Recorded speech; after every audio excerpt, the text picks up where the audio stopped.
Well, the raven is a wicked bird. His wings are black as sin. And he floats outside my prison window, mocking those within. And he sings to me real low, it's hell to where you go.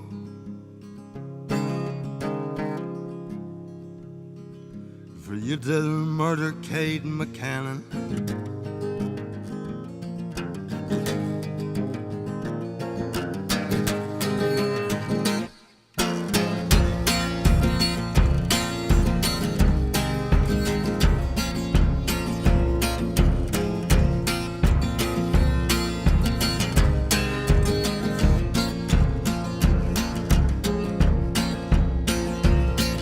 When I first met Tom McCannon, I was working in the mines. He said he had himself a dark-haired daughter with long green eyes. And when she and I didn't meet, she was bathing in the creek.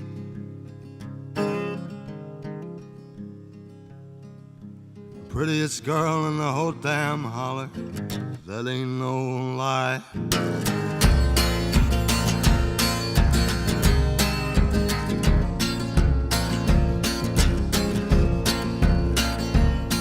So I went a courting Cade McCannon. Got me a job and I quit my rambling. Every day I'd save a quarter of my pay.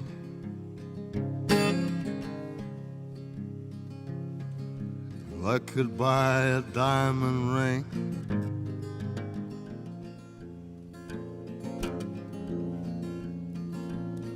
Lord, and one day I come home to find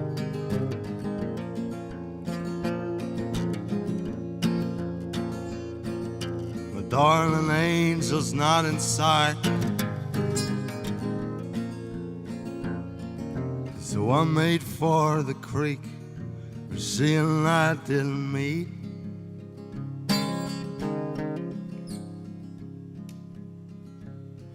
And I found her with some other lover.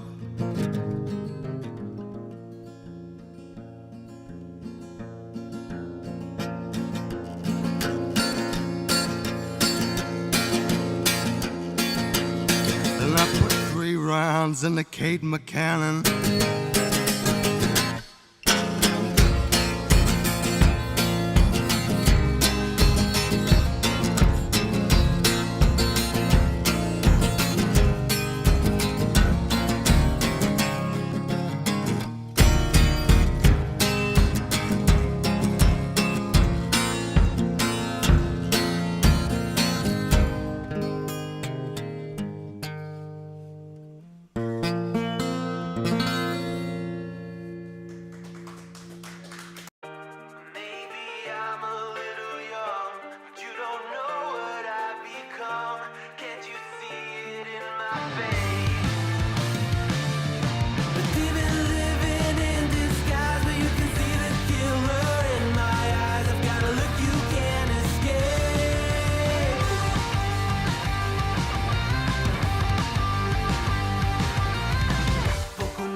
I'm sorry. I forgot to hit the button. Good morning. I'm sorry. I forgot to hit the button once again. I've done really good with that. Anyway, this guy's name is Colton Wall. And I found him through, actually, funny enough, a YouTube short where oh shoot, what's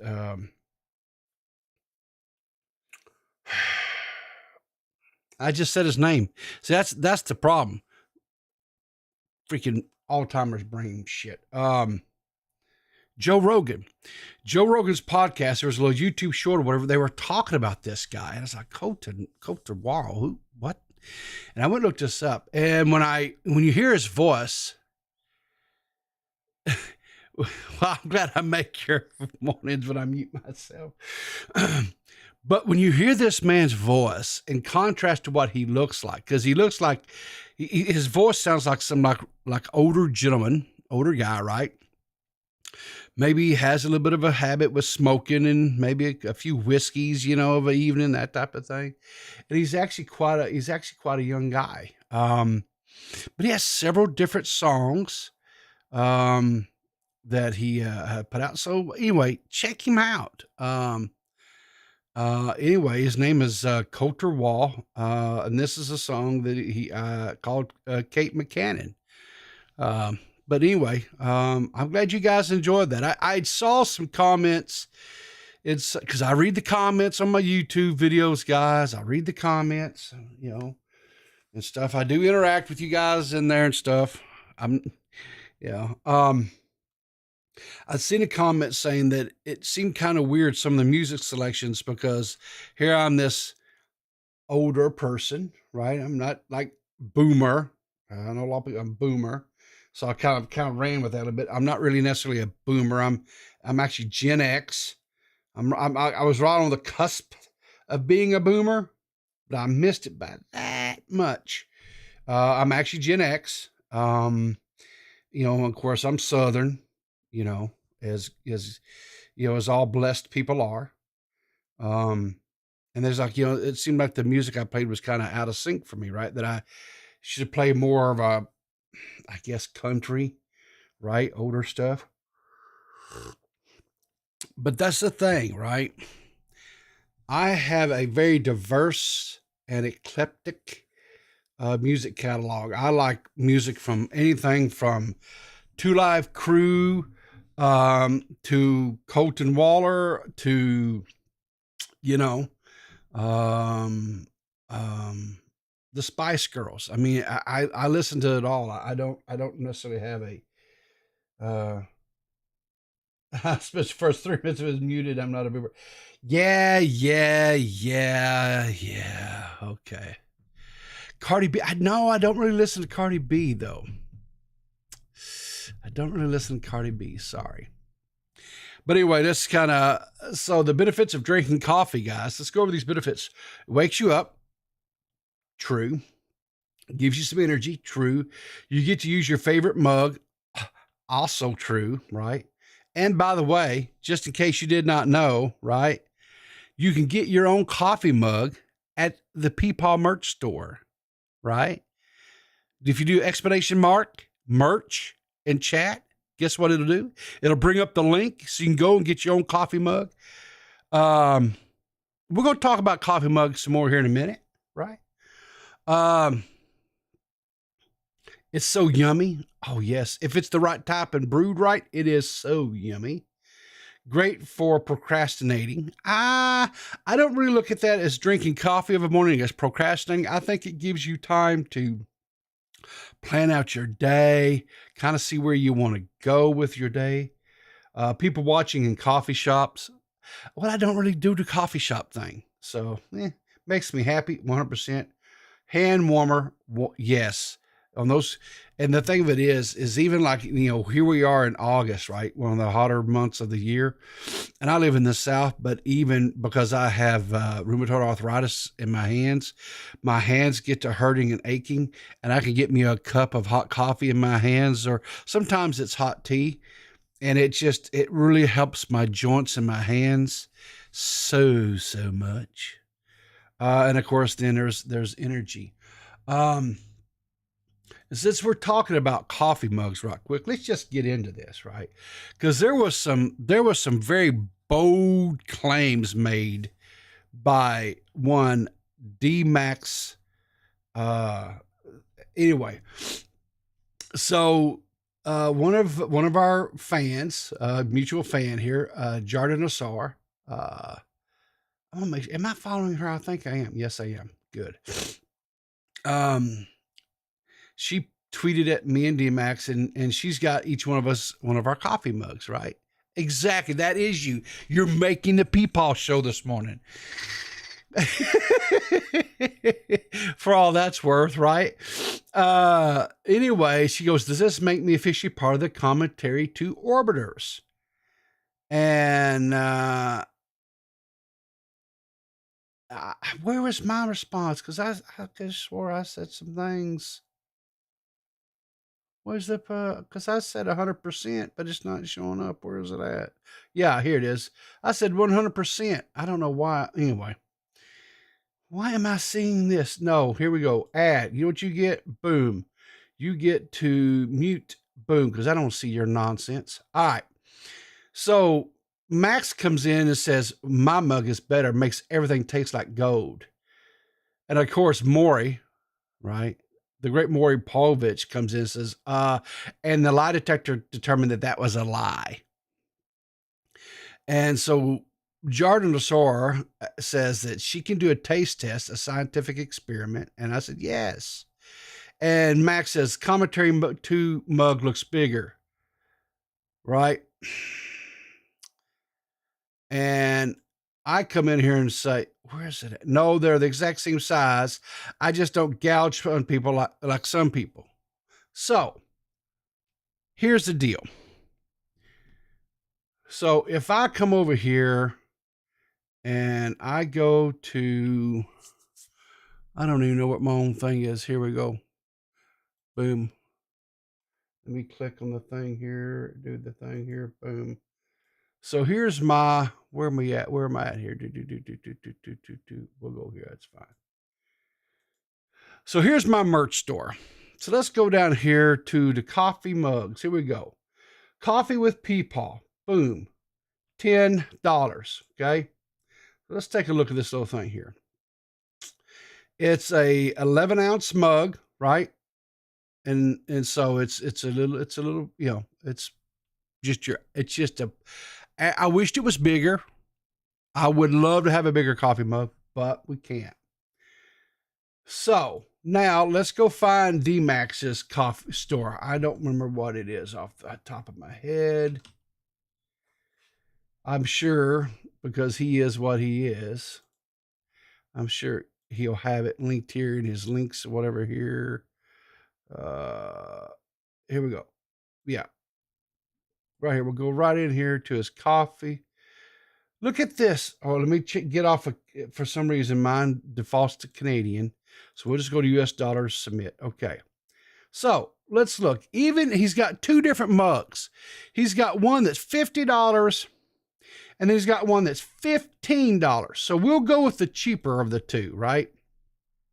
Size, 11 ounces, $15, right? $15. Close that out. We don't need that. And we don't need that. Mine's $10. His is $15. Same size. 11 ounces, right? Look here, 11 ounces. And he, so let's go back over here to where is the, where did that tweet go? Here. It looks bigger. No, Max, your mug is not bigger. It's the same size. You just charge half as much again as what mine is, right? $10. Yours is $15, sir. Anyway, just wanted to correct the record there because Max, once again, spreading some falsehood. Okay. I'm going to go through this real quick. And I want to say from the very get-go, I'm going to talk about this little taste stuff for just real brief. Okay. this is one of these topics that no matter what the truth is in this situation, it is going to be bad. Okay. Now, yesterday on Little Tay's Instagram, there was a post made that said that, I'm sure most of you guys have seen this, whatever. So I'm not going to, that basically that Little Tay and her brother, had passed. That's horrible. Little Tay's like 14 years old. Her brother, I think, is like 21. Okay. That's horrible, horrible news. And, for her fans and her family, that's, it's horrible. Right. And I saw this and I was like, man, that's horrible. And so of course, immediately, you're like, well, what happened? Right. For something catastrophic had to have happened because the way this is worded and stuff, it sounds kind of like, well, that they passed relatively at the same time.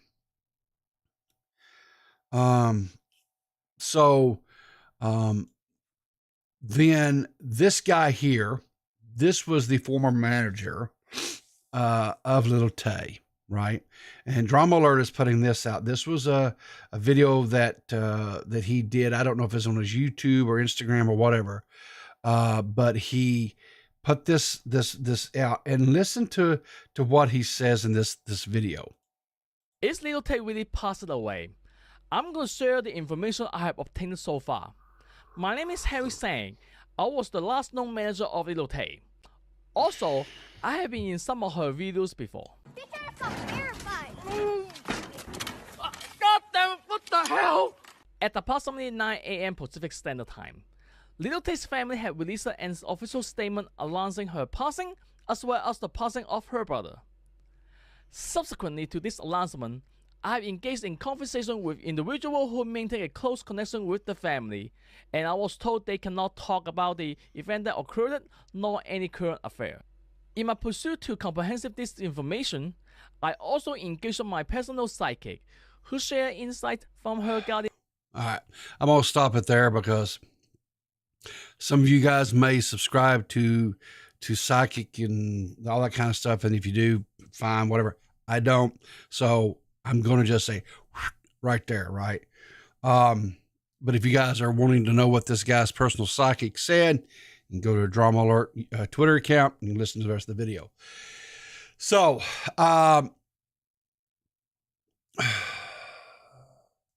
then Drama Alert also put out saying that TMZ had deleted their article on Little Tay's passing, right? And so there was a lot of people started asking questions. A lot of people, there was even, I seen a tweet, and I don't know where it is, but there was a tweet someone put out where they took all the text from the Instagram post that was originally made. They ran it through one of them their online things. So was this written by that, AI type thing? And it came back and said 100% was written by AI. So I don't know. There has been a long time thoughts and beliefs, whatever, that this young girl, Little Tay, has been used, has been manipulated by her family, right? There were allegations back in the day when she first busted on the scene, that her mother or their family, mother, brother, whatever, was using like rental homes, or not, like her mother was, from my remembrance, was a real estate agent. And so they were using like these really fancy homes and stuff to go in and shoot these videos, because she was all about flexing and saying how she had so much more than everybody else. And she'd do these little, what they called flex wraps, these little wraps and stuff. And so forth. And then there was a situation where her mother got, I guess, terminated because one of the, whatever, I guess she used her employer's car to try to front as that was their vehicle, and Little Tay was, doing a video in front of the car or whatever. The bottom line is there was a lot of nonsense, I guess would be a way to put it, that was allegedly going on and around this young girl. There are people out there saying now that this girl was abused, that this girl was mistreated. I don't know. I don't know if any of that stuff is factual. I don't know if the young girl is alive or has passed. Is her brother alive? Is it passed? There are people out there that have contacted. She supposedly lived in Canada, and people have been in contact with Canadian law enforcement. People have been in contact with LA law enforcement, which I'm not for sure why. Maybe she possibly had residents out there as well. Not for sure. But they've stated they've been in contact with law enforcement agencies. Law enforcement agencies allegedly have said that they have no ongoing investigations. There's been no reports of any deaths, so on and so forth. And then this tweet by Augie last night, about 9:30 my time last night, comes out and says, Little Tay Bitcoin dropping tomorrow. Her manager was promoting the account in May. No police report in LA or Vancouver. What's up with that? And as you can see here, it's Little Tay Bitcoin. Looks like they have 100,000 million, 10 billion Bitcoin, I guess, right? Anyway, so I guess that's a thing. There's a Little Tay Bitcoin. This Harry Sang, which is the guy that we saw in the little video earlier, says that Asian guy on Little Tay's video, also her former manager, also a TikToker, also verified on TikTok, IG, and Facebook. Yes, I am a real influencer. And he was promoting this Bitcoin, right? This Little Tay Bitcoin. So, okay, so Zali says her mom lives in LA and her dad lives in Canada. Okay, thank you, Zali. I appreciate that information. So I don't know. I honestly, truthfully, I don't know. All I will say is I hope that it is not a true story that she has, because that's 21 is way too young to pass.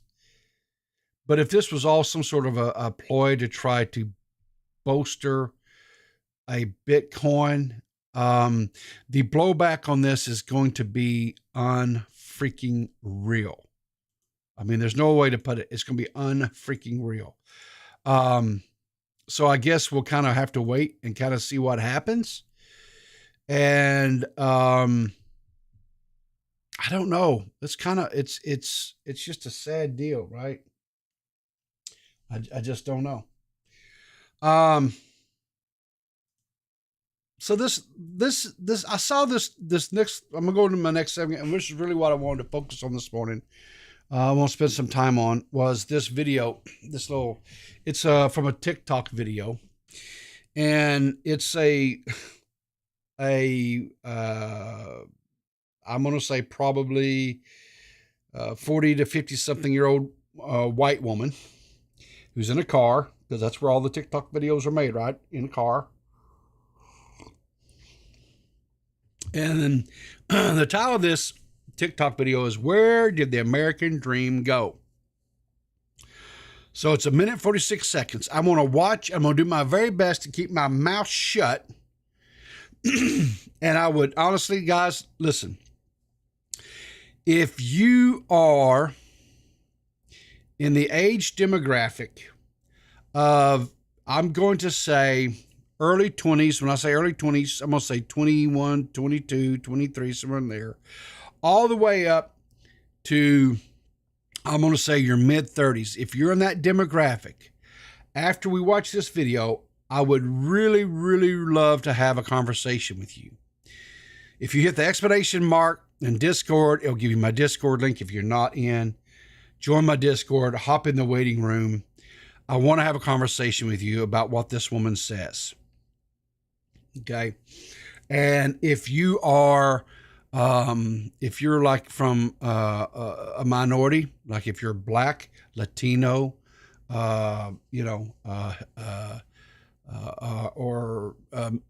Asian, whatever, even better, because I would love to get people from all different cultures and walks of life to have a conversation about this. And I would really love to talk with you guys about this, because when I'll be honest with you, I first saw this video, I went into full-blown Gen X, just like, type mode. And then I had a very, very long conversation last night with my youngest son and my buddy who lives up in Canada, Tara, my heterosexual life partner, Tara. And they actually got me thinking about some different things and a little bit different perspectives on this thing. And so I didn't do like a 180, but I did veer a little bit, right? And so that's what I think is important, is having conversations when people pose these types of questions. I think it's important to have these types of conversations because I want to get different views. I want to get different experiences because I think it's important. I think these types of conversations need to happen. So let's listen to the video without any more further ado. I am so tired of feeling helpless as a parent. Yes, my kids are grown. Hang on here. Let me crank this audio up because that audio is really low.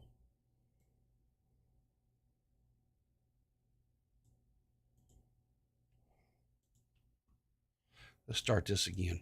I am so tired of feeling helpless as a parent. There we go. Yes, my kids are grown adults. My oldest is 28, my youngest is 25. And I thought by teaching them what I learned, which is you work hard, you get a good job, you're going to get the things in life that you need, right? Worked for me, why wouldn't it work for them? Because it doesn't. Because the world has changed, all right?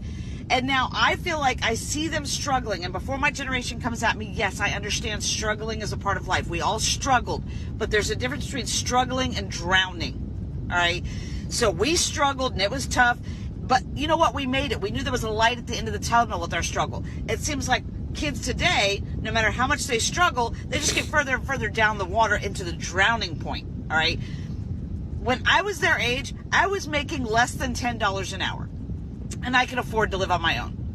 Now you have to be making six-figure salary to get a decent, tiny little place to live. So what the is going on and how do we help them as parents? I told my son, all you have to do is work hard, go to college or join the military like I did. He went to college, got his degree, got a full-time job. He moved back in with me right when he graduated from college because he said, hey, Mom, as soon as I get a job, which was within 2 weeks of him getting out of college, maybe take me 2 months and I'll save up enough money for me to move out. Okay, cool. It's been 10 months. He has saved almost every dime and still can't afford to live. Why are one-bedroom studio apartments almost $2,000 a month? Why? Like, I just don't get it. So I don't even think that there's even classes anymore. There used to be, upper class, middle class, lower class. It's literally turning into the ultra wealthy and then everybody else is just poor. Okay. So let's talk about this, right? So here's some things that we do not know.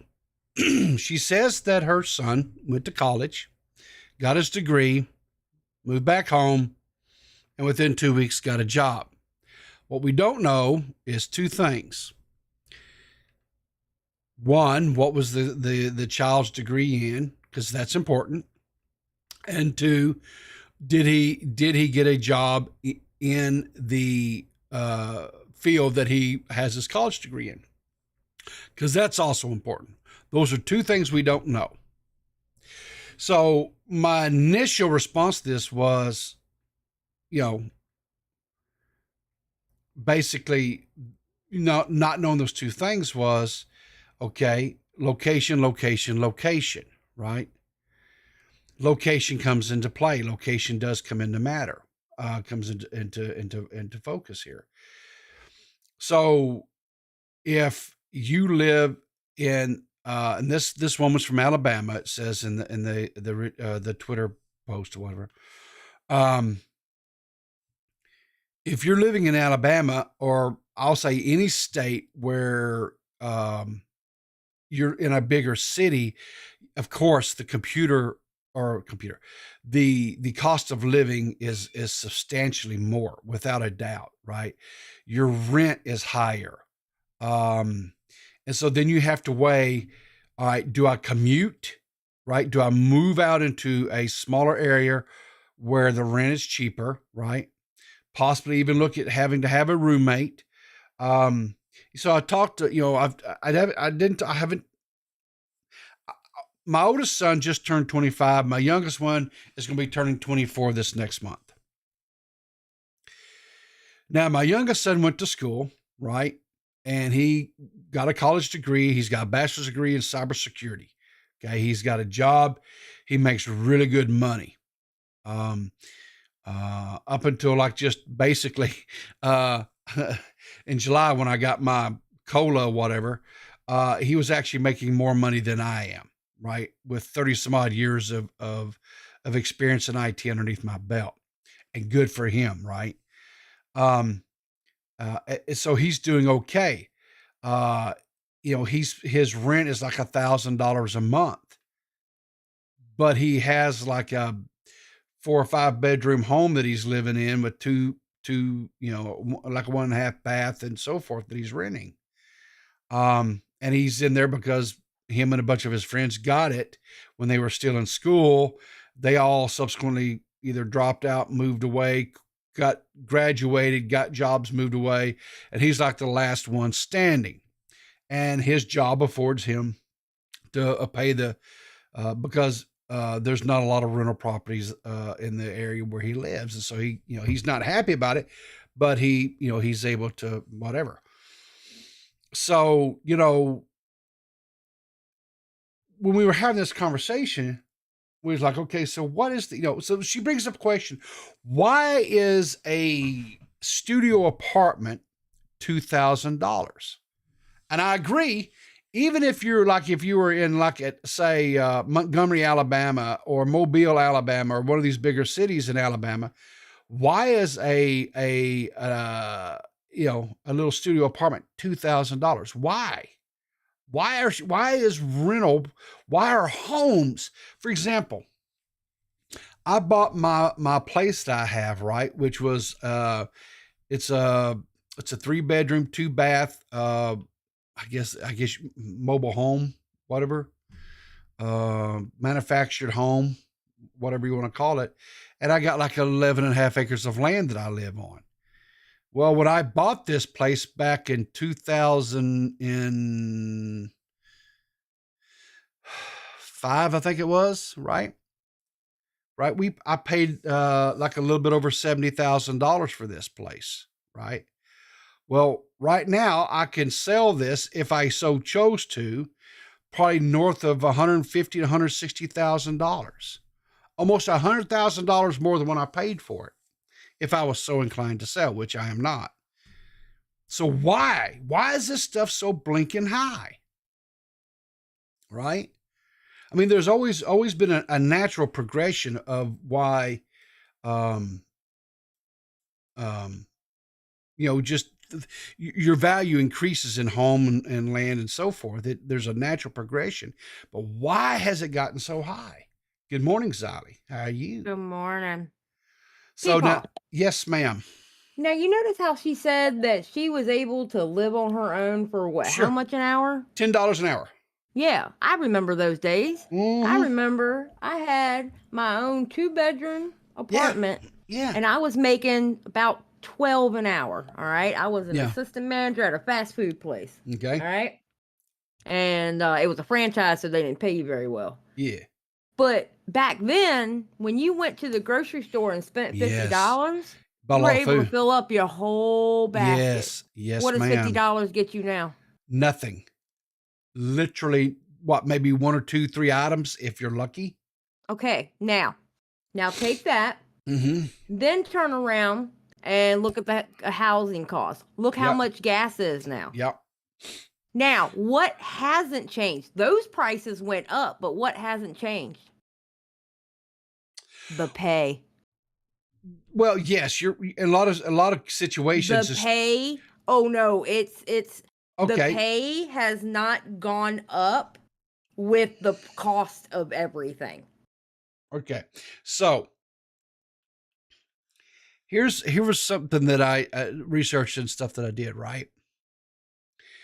So if we go back to the 90s, this is where stuff I'm gonna talk about is US based stuff, right? I'm not gonna talk about other parts of the world because I don't know. What I will say is this is US based stuff. So in the 90s, what happened was there's not like, oh, it's this president's fault or it's this administration's fault or what what I'm gonna tell you, it was a series of events. It was a cascading series of events that caused this to what happened. All right. So in the 90s, when former President Clinton was in office, there was some legislation that was passed, and it was called NAFTA.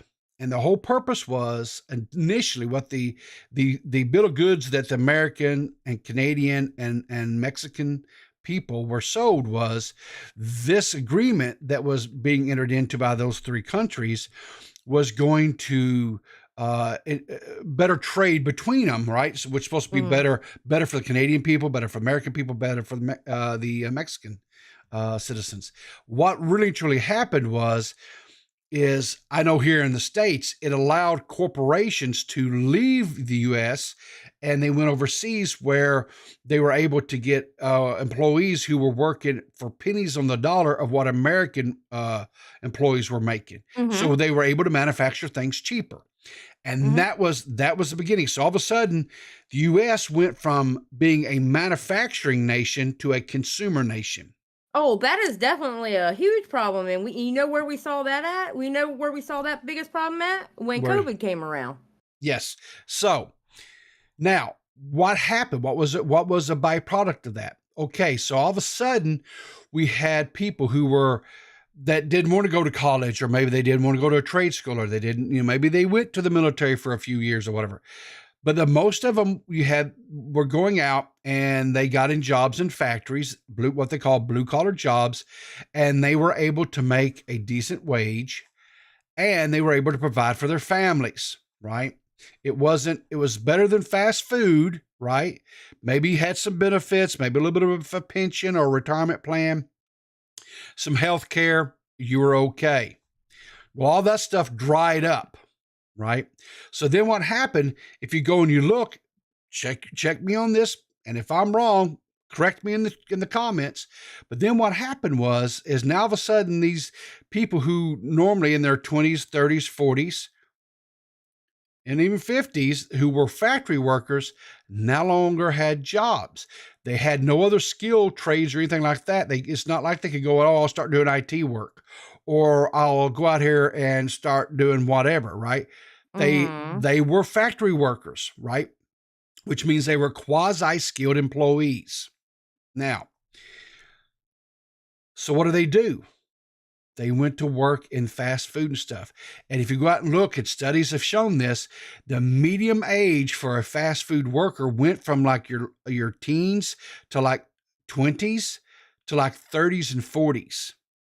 You know what I find fascinating when people, and I'm not saying you're doing this, but you know what I find fascinating with people who like to, and I'm not saying you are, okay, so don't take it like I'm no. But I find it fascinating that people who put down people who work in fast food, they're like, it's a teenager's job. Well, who's cooking the biscuits in the morning and making the breakfast that you on your way to your office stop? That's not teenagers. That's grown ass people. Yep. No. Why are they still making $7.25 an hour? Okay. So, typically those people of a morning, right? And here's something else you have to think about too, right? How many people back in the day, Zolly, right, actually would stop at a fast food place to get breakfast? When I'm talking about in the 90s, right? In the early 2000s, they didn't. Why? Because the husband was, and I don't mean this to be sexist, I'm going to just talk about, you had a primary breadwinner that had a job, and then the secondary one was taking care of the kids. They might have had a supplemental job, and they very well could have been, right? Both my parents had to work full time. Yes.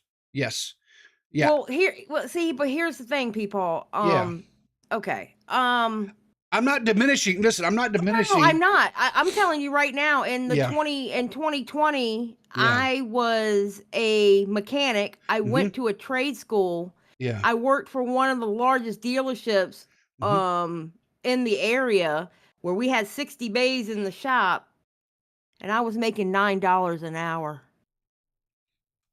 Well, see, that's unconscionable. And you know how much my insurance was? Yeah. I See, was you're paying skilled almost- labor. I was skilled labor. You know how much my Yeah. insurance was? About $700 a month. And it's the same insurance company that goes through every single dealership in Yeah. town. Yeah. So It's yeah. a lot of it. I think a lot of it, like the background of it, is what you're saying. But the core problem is corporate greed. Without a doubt, right? So you had that happen and companies left because, again, corporate greed. I'm not arguing that. They left because they could get a workforce for making less money, which then forced, right, these people who were normally factory workers into these fast food jobs that, guess what, didn't pay as well. And right? then what happened? Everybody's like, you know what? You don't want to get a job where you get dirty. You want to get a cushy job. You want to get a white collar job. You want to do this. And they sold this dream to a whole flock of kids that you don't want to get dirty for a job. And now they're stuck working at McDonald's with a master's degree. Yes, because, and here's the other thing, right? We sold a dream to them. We took American education, and they put everybody, it didn't matter if they were a triangle, it didn't matter if they were a circle, it didn't matter if they were a rectangle. They said, you're a square block now and you're going to college. And so everything. So they quit doing the trades. They quit doing any type of stuff like that to do for trades. And then when they sent them to school, what happened? They crippled a whole generation with debt. Correct. That's the other thing.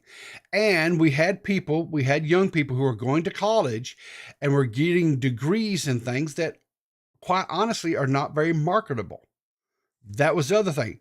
Now, so that started happening. And then our blessed government again, now, and this was during the Bush administration, they decided they were going to do this little thing called deregulation of the housing industry. And because we had parts of our political structure that said everybody should have a home, everybody should have a house. Okay. And that's a good dream. And that's something that everybody should aspire to own their own home. It's a great goal to have. The problem is you had families who were conservatively, I will say, was maybe combined income was making maybe $40,000. We'll be even generous to say $50,000 combined income. I remember when $50,000 was the perfect middle class. Yes. Now $50,000, less than $50,000, you're considered poor. Yes. But these families who were, like I say, combined income, maybe making $50,000 a year, were all of a sudden, they were going out and buying these homes that were $200,000, $300,000 homes they couldn't afford. But these brokerage companies were selling them. Oh yeah, you can sign this, and if you get what, when you come in, just refinance and refinance and refinance. There's a great movie that was made about all this and about how that and Fannie Mae and Freddie Mac and the housing industry boomed and blossomed and then it burst because you had people out here who were buying homes that they could not afford. Right. And these companies, these brokerages were making mint. They were literally printing their own money. And we had a lot of Americans that were saddled with debt. And then what happened? The federal government had to come in and bail them out so that all these, quote, banks didn't go bankrupt. Mm-hmm. And so who paid for all that crap? The American people, because the federal government doesn't make anything or sell anything. Everything they get is from tax dollars. So again, it was saddled on the backs of Americans. So now our tax rate went up. Why? Because we have to pay for all this crap. Mm-hmm. And we have increasing debt. So now what happened? We've had manufacturing leave the United States, which forced Americans to take jobs that normally was more ideally what they call entry workforce type jobs, high schoolers, college students. That became their main source of income. the pay never went up, right? And now they're trying to feed families on working at fast food type industries. Or even grocery stores. Grocery stores, any of those type entry level type jobs. Yeah. So, and there are people, you're 100% right, Zali. There are people out there that are saying, well, get good, right? Get a better job. Well, okay, sure, that's great. But here's the deal. If you look at a lot of, like, for example, the town and area where I live in, major amount of employment is either government, and that government could be the actual county or state or local government. Your school systems, right? There's like 3 school districts within very short area where I live. Walmart and a hospital. That's the major employers, right? And guess what? That we've got, I don't know, 4 or 5 fast food chains, and that's it for employment. So it's not necessarily get good. It's that, and here's the thing too, right?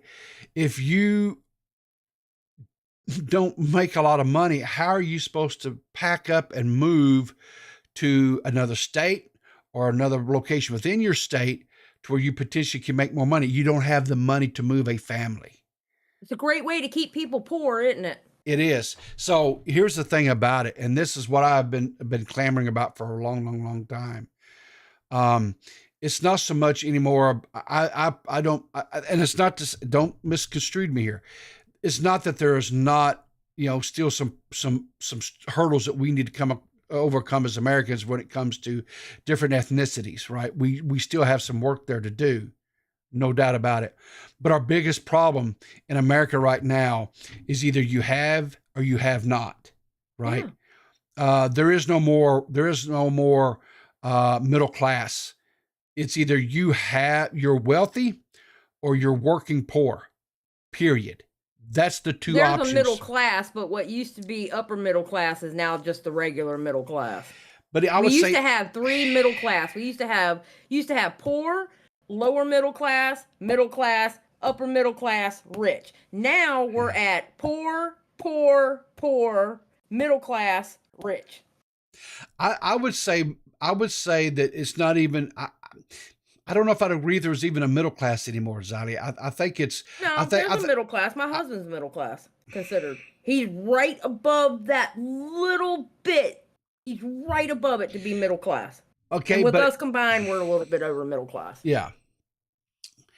I remember when I made $40,000 a year, and I was living like a fucking rock star. I had 2 cars, an apartment, because I didn't need a yard, I didn't have any kids or anything. I was living like a rock star.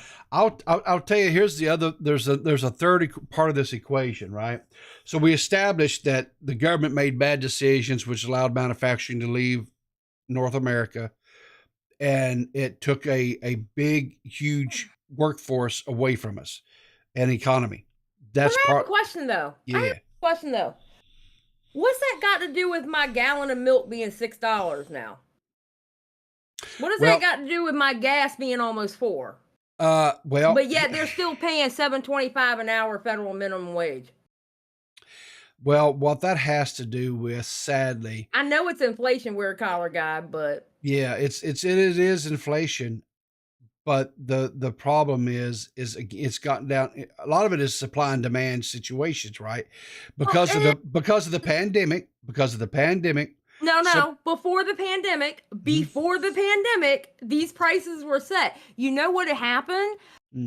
The trickle down economics never happened.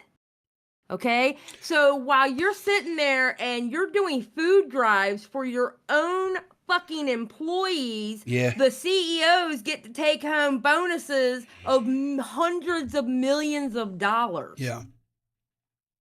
All I will say is Dollar Tree goes from $1 to $1.25, but the person who runs Dollar Tree took home a bonus on top of their already very high salary, took home a bonus of millions. Yeah.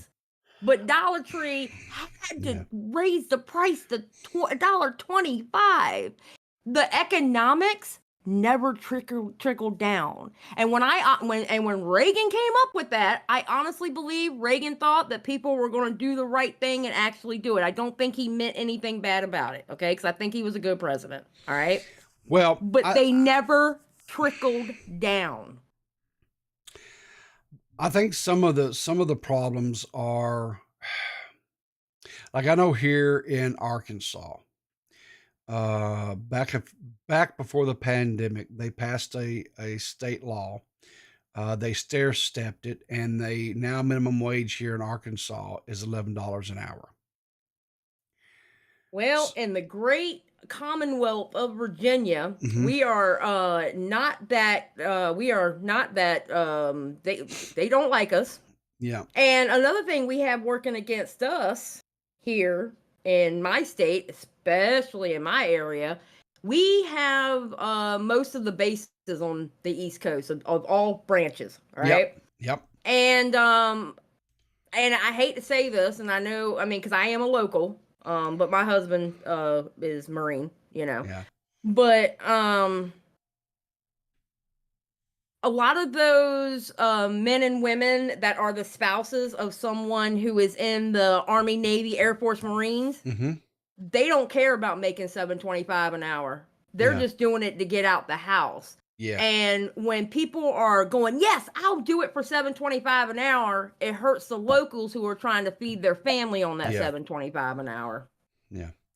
So should minimum wage be more? Should the federal Absolutely. Okay. So I don't necessarily disagree with you, right? But what I could tell you from my own experiences here in Arkansas, when they raised the minimum wage, because it was like $7.25, right? It was the federal minimum wage. They decided to bump it to $11 an hour, and they did it one year. They bumped it up to what was like $8 an hour, and then whatever, and boom, boom, boom, and now we're at $11 an hour.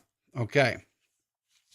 The problem with that is this, because there is a other side to the coin.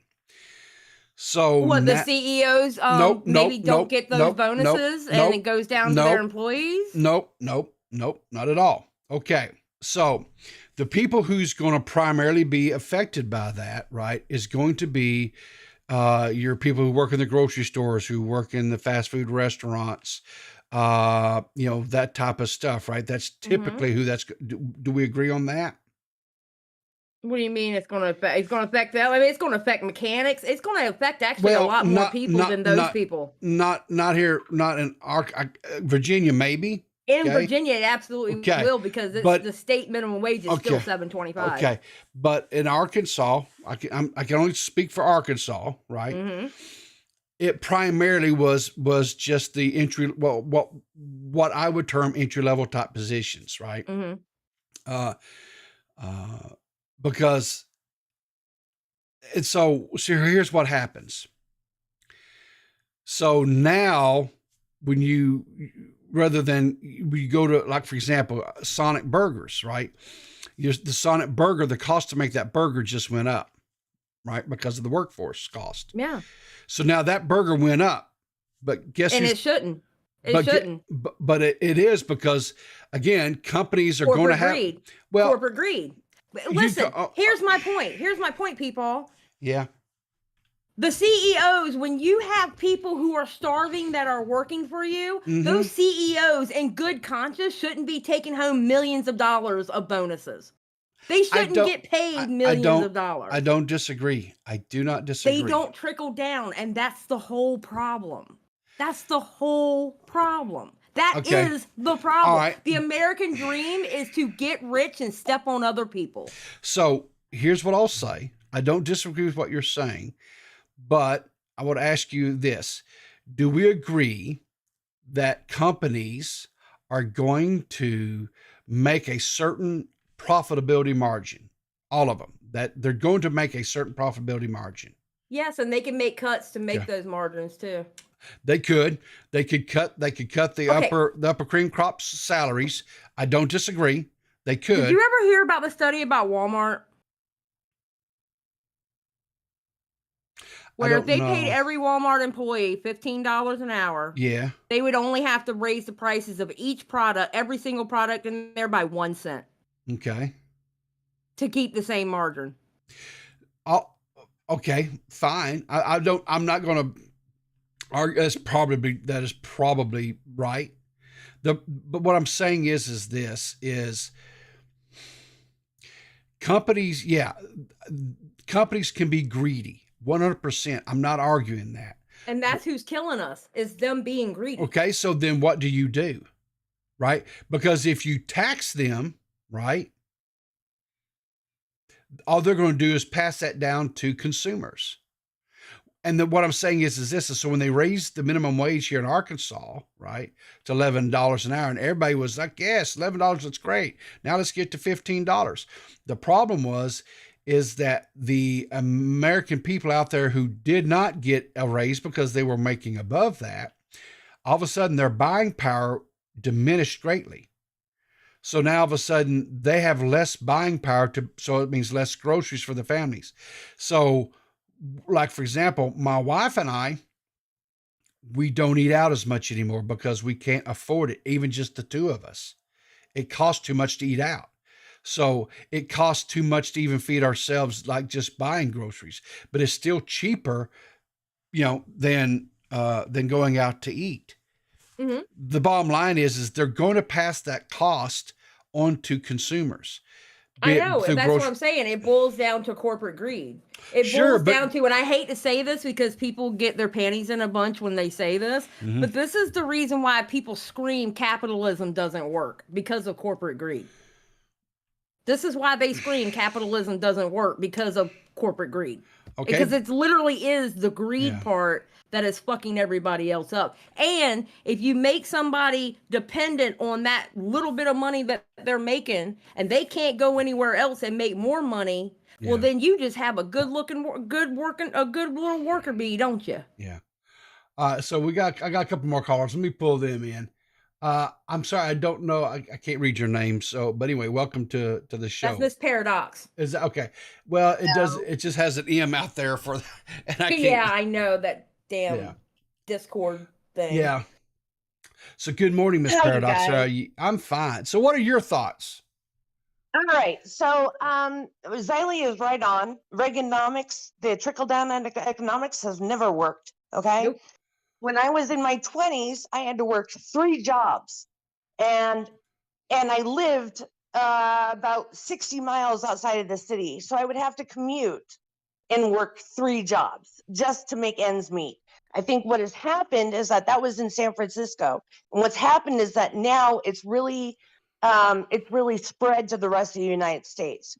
And whenever the politicians get into this culture war bullshit, it's so that it keeps everybody else busy while they fucking just get everyone as poor as shit.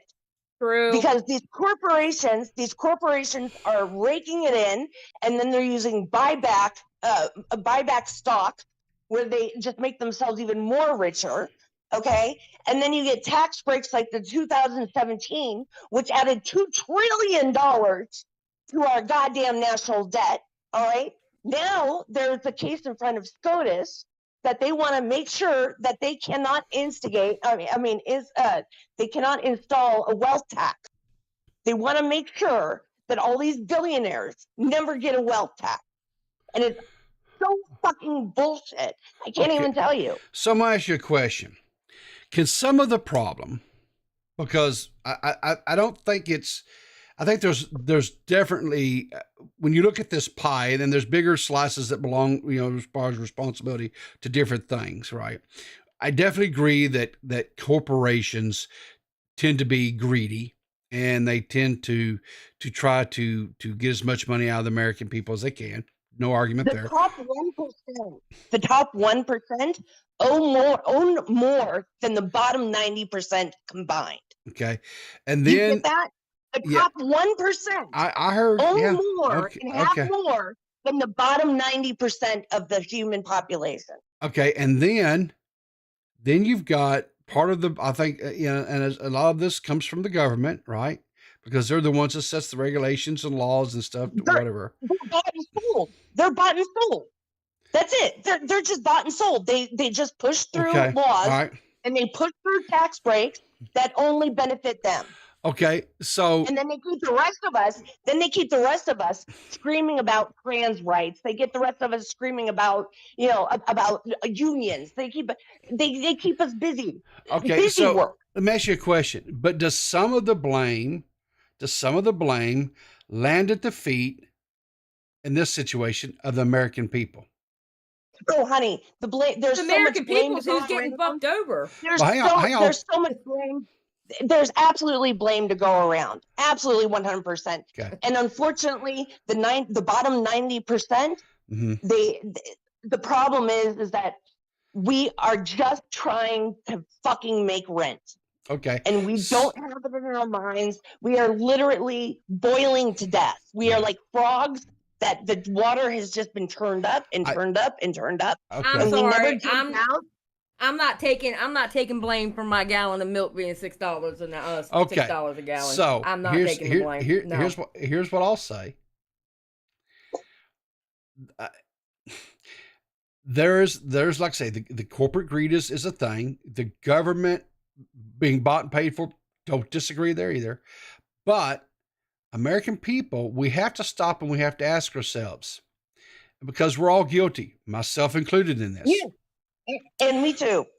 Absolutely. We because we're consumers, right? And so we buy into this. We get convinced, oh, I need this or I need that or I want it, and maybe we don't necessarily need this or we don't need that. And so we start living beyond our means, right? Now, just basic necessities, a roof over our head, groceries, things like that. All that kind of stuff should 100% be able to be met by our pay and stuff that we go out and earn every day. All that, no argument, right? But then we get it. Even Social Security isn't up to where inflation is. Nope. Social Security right now is as of Social Security in 2020. My parents worked all their damn lives. My parents worked all their damn lives. Yeah. My parents have worked all their damn lives, and now they are dirt poor. And the cost of medication, my parents bring home roughly maybe like $1,500 a month, and their medication combined is $1,200. Yeah. There's.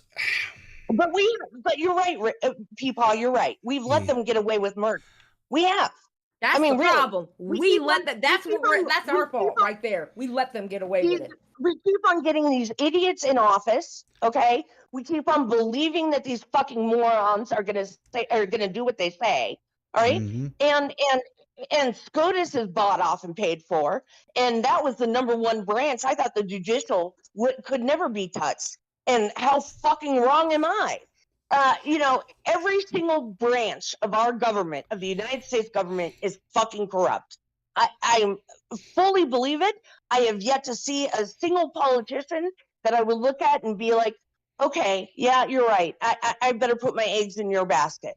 There's not a single one amongst them. I mean, look at what we got. Trump and Biden again? Are you fucking for real? There's no one else? This is who your best is? You're sending your best? Really? Yeah, we get to vote for 80-year-old men again. Aren't you happy? I know I am. Fucking wonderful. And everyone loves them so much. Everybody loves it so much. 76% of fucking Democrats don't want Biden, and 60 some odd don't want fucking Trump. So what do you do? Yeah, what do you do? I've said it before and I'll say it again. We are primed for I'll tell you what we do. We do. Really? I can't remember which Scandinavian country it was, but they decided, you know what? Fuck all y'all. And they turned around and they put in prison. They got rid of all the politicians, all of the bank CEOs, and they started from scratch, and they are doing great. You know what? You know what? Just throw me a bone and repeal the 2017 tax breaks. Just show me good faith Yeah, because and my fucking taxes take went away up. those tax You breaks. know, those 'Cause tax that is rates were $4 amazing because my trillion. taxes went up. And I was making There the are same. literally children who it cut child poverty in half. It cut child poverty, all the things that were pushed through Congress, okay, during COVID, cut child poverty in half. Kids were finally getting fed. Here's And what I think now- is funny. And now that money is gone, and the 2017 tax breaks could take away all of it. Okay, so here's what I think is funny in this country, okay? We are the richest country in the world, right? You wouldn't, Why you do wouldn't we know it by looking at it, would you? you gotta let me finish. You gotta let me finish. We are the richest country in the world. Why do we have third world type cities in this country who have poisoned water? And two, why do so many of our children depend on free lunch because that's going to be their only meal of the day? And that's their only meal. But we're the Exactly. richest country in the world, though. You know why we're the richest? Hold on. You know why we're the richest country in the world? Because we have some of the most richest citizens that live in this country. It's not the country as a whole. Yeah, exactly. Because the richest country in the world doesn't have kids that are fucking starving. Yeah. So I mean, so Peapod, that's where I would start. I would start at the 2017 tax breaks. Because the fucking rich didn't need it to begin with, and it only affected the rich. It only affected the 1%, so they could take home even more money. Okay. So just start there. Let's just start there. Okay. Well, Miss Paradox, I appreciate your call. I've got a few other callers I want to get to this morning, but I appreciate you, and you have a great day, okay? You too. Have a great day, Xylee. Have a great day, Poopa. All right, bye-bye. Okay, weird caller guy. You've been waiting for a while. Let me pull you in. All right. So, all right, mute the stream, everybody. I'm working on it. Okay. There. Okay. No. Stupid. A service animal has to go through and Pause. so it can work. He's working on it. Yeah. I kept hitting pause and it kept restarting. I hate that. Yeah. It's weird. Okay, so Sorry about that. do you have an opinion? One of the things that oh wait. Now that didn't work. Hold on. Now it muted my whole computer. Well, that'll work. That'll work just There it fine. is. There you go. Okay, are you good? There. Sorry about all that. That's okay. What one of the things that when I was taking American history classes, I was a history major, that we got into is that there are different types of capitalism. And back in the up until the 30s, we were industrial capitalists. Yeah. You made you produced something, and then that got sold, and that's what. In the 40s and the 50s, we shifted into what's called finance capitalism. You made money by making money. Mm-hmm. And now we're to a point where the CEO doesn't work for the company. He or she works for the shareholders. Yep. And what made it even more complicated is that starting with Nixon and then moving on through to Reagan, who finished it off, pension funds disappeared. It used to be that you paid money into a pension. You paid money into a pension fund, and the pension fund then was also paid into by the company, and then that was basically a big piggy bank. And that's why I agree with unions right there. It's because of the pension fund. Yeah, and they deregulated them and let them be put into, and that's when you get things like Roth accounts and IRA accounts and 401ks. They took all of that huge amount of money and pumped it into investment, and then that basically the money disappeared. What they called it Black Tuesday, the market crash in '89, that ate up almost a century's worth of pension funds, and they all disappeared down various rabbit holes. and the shift from you to make money, you use money to make money instead of you use money to make a product to sell to make money, has shifted the power to. We talk about the top 1%. We talk about the most of their money is in what's called a permafrost. We can't sell it. It's not really cash. It's sitting in property or bonds or something like that. If that money were to suddenly be liquidated, the inflation would be awe-inspiring. Our money would be literally valueless. There is no really easy way out, but and people talk about, well, Reagan cut taxes. Well, yeah, but he also got rid of a lot of the exceptions and exemptions that you did, the write-offs. You used to be able to write off your credit card interest and stuff like that, or interest on your mortgage, on your taxes. And by the time Reagan left office, people were paying more in taxes than they were before he got into office. So a lot of this is, tied up in decisions that were made between 40 to 100 years ago. And there's no real easy way to fix it other than to suggest that people start not participating in the system as much as they possibly can. And I know that that's not, and I'm saying this as somebody who belongs to a vocation, an employment that where about 2/3 of us live at or below the poverty line. It's the great big wealthy preachers are the exception, not the rule. A couple of years ago, about 15 years ago, there was a study done that found that 2/3 of the clergy in the United Methodist Church lived under the poverty line. Because people are like, well, we paid the last guy this much, so why do we have to pay you more?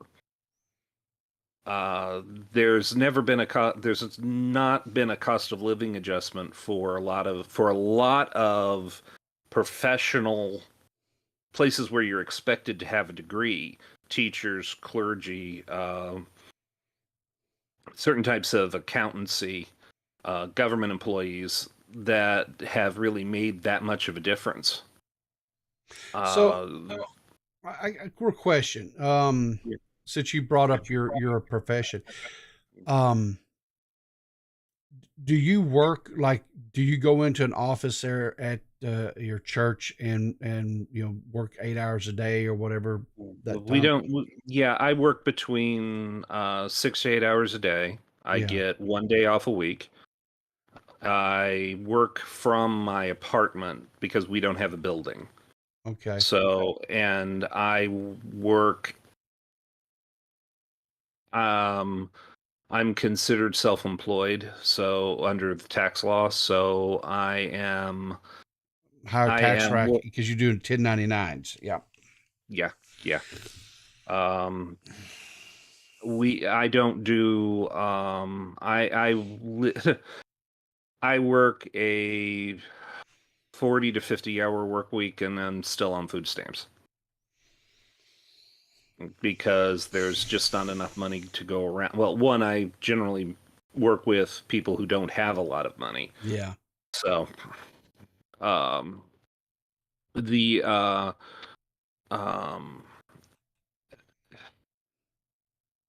and like I said, I live and work in the DC area. I live in the Maryland half of the Maryland part of the DC area, and we have a real problem with affordable housing because there's this idea of eternal exponential growth, and so they are replacing housing for people who live below the poverty line, at the poverty line, and they're people are buying it up and they're tearing it down. Gentrification. Gentrification. They also call it renewal. Yeah, urban renewal. Yeah, that's the nice, cute little name for it. Yeah. Yeah, yeah. They tore down apartments about, I'd say, 20 years ago here in my hometown. They tore down a bunch of, I mean, the buildings were in horrible condition and they needed to be replaced. What they did was is that they waited out everybody's leases, wouldn't renew them, made them move, and then they tore them down and put up Condos, probably. no, these are luxury apartments. They Yeah, are condos, luxury apartments. Yeah. oh gosh, they Mhm. are $20,000 a month. And I'm like, who affords these around here? I asked our mayor when they opened the building, and I said, who around here can afford that? And he Yeah. said, well, they'll just have to go someplace else. And we had a county that tried to make mobile home parks illegal. They tried Yep. to zone them out of existence. Yep, they're starting to do that here too. Yeah. Well, you've got a lot of the same people moving into Northern Virginia that have been living here. And Well, it's I don't live in Northern Virginia, so. Oh, okay. I'm sorry. I shouldn't have assumed. Yeah. Yeah, I live in Prince George's County, Maryland. And Yeah, I know where you're at. Oh, you do? I mean, as in, I know that area. Prince Yeah, George's okay. County. Okay. Yeah, didn't ever not particularly where you live. I know that Yeah. area though. Yeah.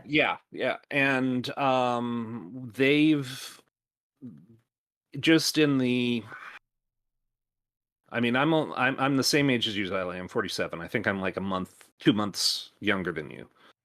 And in my life, I've watched us go from being a blue collar town to something that I barely recognize. Yep. And when talk was that we would have affordable housing for nurses, police officers, firefighters, and stuff like that, people fought it. Well, we don't want apartment people near us. Was what one. And so it's sort of, there's a sense of entitlement to control our environment, and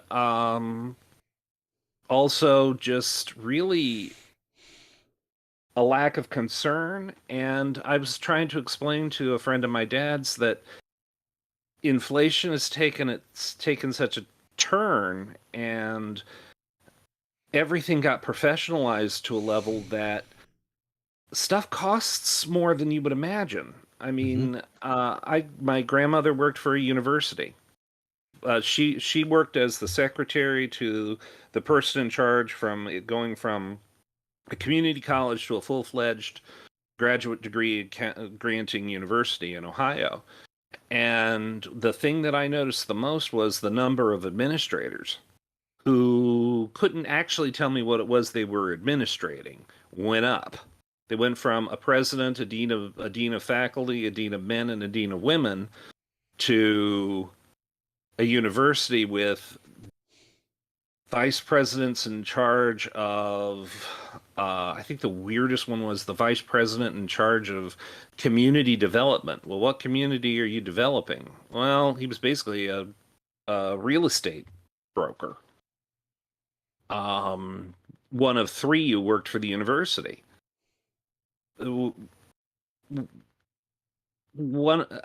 It's a little bit more than just stuff like NAFTA and things like that. It's the way we view work and wealth and looking down on people who are plumbers, mechanics. As someone who, I can't do a thing with a car. I live in awe of car mechanics. But we look down on, I was raised at a time when you look down at people who worked with their hands. So that brings up a kind of a I think is something that needs to be explored a little bit. We don't have what I would call skilled laborers anymore. People who do HVAC, what do you call them? I guess you'd call them like builders who build homes, plumbers, electricians, auto mechanics, like all that type of stuff. People are young people doesn't seem to be going into what we call the trades anymore, and there's a lot of money to be made there. Yeah, become a plumber. You make so much money as a plumber. Oh my God. They make bank. I recently, as we know, my air conditioner went out, had to have the AC guy come in and take a look at whatever. He had it relatively fixed quickly. The part wasn't just overly expensive. And I'm sure this young man didn't put the money in his pocket, the company he works for or whatever. But it was like a little over $200, and he was here 30 minutes maybe to get it fixed. And I was like, good Lord. To me, that just seems, I was pleased how quickly they got here because the time of the year it is, whatever, because supply and demand again. Right. But I would really encourage people, young people who are kind of floundering, not what to do. Look at going to one of the trades, electricians, plumbers, HVAC. The job market out there is barren as far as they need people to go into it. I can tell you with auto mechanics, they're shorthanded, and now we're getting a bunch of kids who think it's glorified working on cars. They're really just a bunch of Honda fuckboys that just want to make a fucking hot rod that goes down the street. And when they find out that it's actually hard work, that you literally sweat and you literally get dirty, they don't want to do it anymore. That's what they're stuck with now. It's hard work. It's welders, things like, it's very, very hard work that they do. My husband does. He's a welder. But you know what? They get paid well. Yes, for their work. But here's the thing. Here's the thing, people. I think we're beyond the point of supply and demand as far as the prices of everything goes. Okay, I looked it up, right? Yeah. I looked this up, all right? It's a good commentary channel I am. I looked up a fact. There you go. All right? You know how I said Dollar Tree had to move their prices up to $1.25 now, right? That's probably closer to $2. Well, no, it's $1.25. Okay. It's $1.25. They moved it from $1 to $1.25. Yeah. The Dollar Tree CEO, insert name here, appointed in January 2023. Yeah. He has a tenure of less than a year. His total yearly compensation is $136.56 million. That seems a bit excessive. Where's the trickle down? Where's the trickle down? That seems a bit excessive. It does. It seems a bit excessive. Where's the trickle down? And most of the money that he makes is either going to sit in an account or he's going to use it to buy property. Yep. And that then freezes that money out of the economy. Mm-hmm. So here's so at the point. So my point is this: back in the 90s, early 2000s, because it was 2009 when the federal minimum wage went to $7.25. Okay, I looked that up too while we were talking. All right. Up until about, I would say, early 2000s, I would say yes, supply and demand, absolutely. But when we started getting into later 20-teens, okay, up until the 2020s, it's no longer about supply and demand to me anymore. Now it's corporate greed. Let the CEO make however much money he makes, and guess who pays for it? The people who are paying for the product. Because how's he getting his $136 million? Well, it's more than just that. It's that he's getting that $136 million because he's pumping money out to the shareholders, investors. Yeah, no, I get that. I 100% get that. But my point is, it's not trickling down, and it's no more about supply and demand. It's about corporate fucking greed. Yeah. The American dream is no longer get money, fuck bitches anymore, cocaine and bitches anymore. The American dream is get rich and step on everybody that you can because fuck the poor man. That's now the American dream. All right. So we've identified, there's some definitely problems with corporate America and even our government that allows it to go on. American That's people the problem right there. The American government allows it to go on. But the American people keep putting the same people right back up there in office, right? That's why we have why? Learned helplessness. No, I'm gonna tell you why.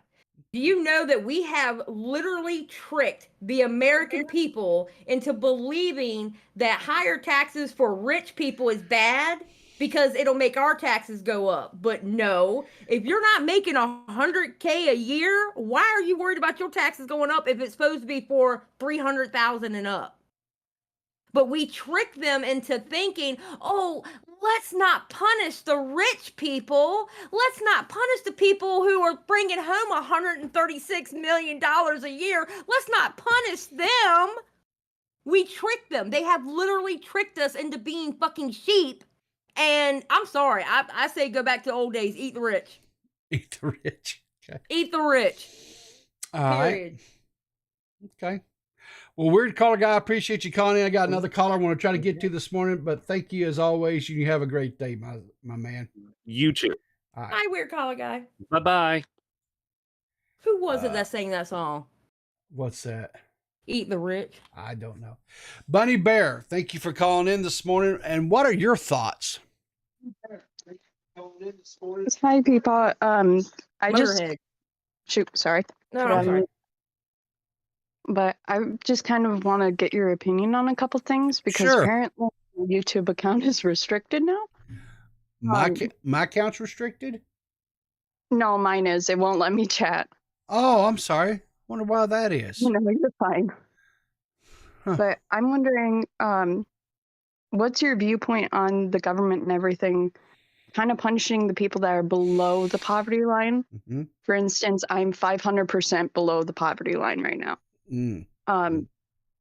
And with that, if I make it to 200% below the poverty line, I'm kicked off of food stamps and my medical, like insurance and everything. Okay. What's your opinion on that? Is that also kind of the American people's fault, or is that more of like dream crusher government?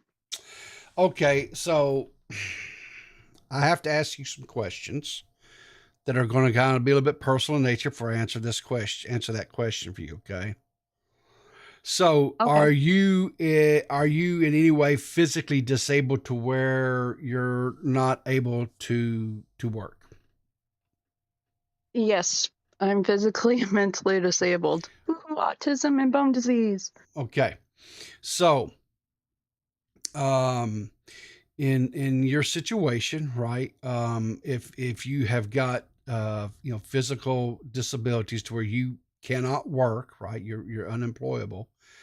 Then I think that, we as an American society have a very, responsibility to meet your needs, right? To help you out, to assist you to do things.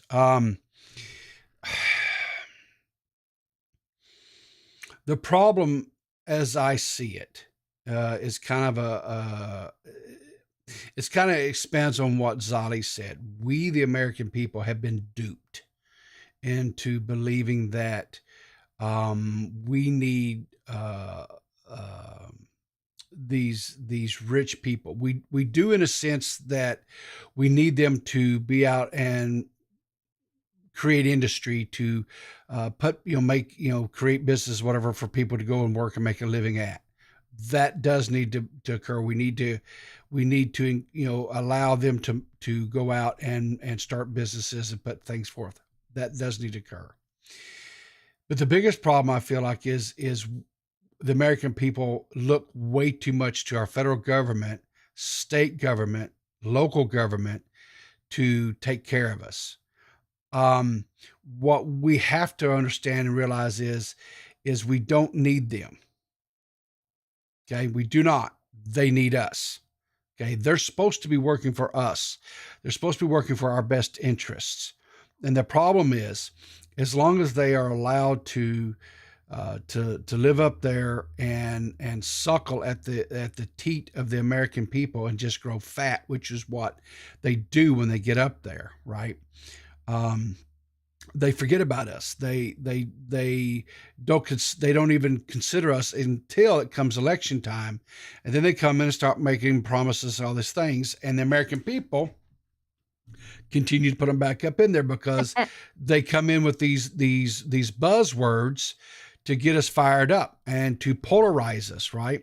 So they use things like the Republicans want to take away Social Security from your parents and your grandparents. Yeah. The Republicans hate black people, and so you shouldn't vote for them. And then the Republicans say, well, the Democrats are trying to take away your guns, and you should have a right to vote for your guns. And the Democrats just want you out here want to just go out here and just kill babies right up until the day they're coming out of the womb. They want to be able to, kill. So they use all this hyperbole and these trigger words to get people, right, to polarize against each other. I have followed politics ever since the 80s, and I have never seen the American society more polarized than it currently is.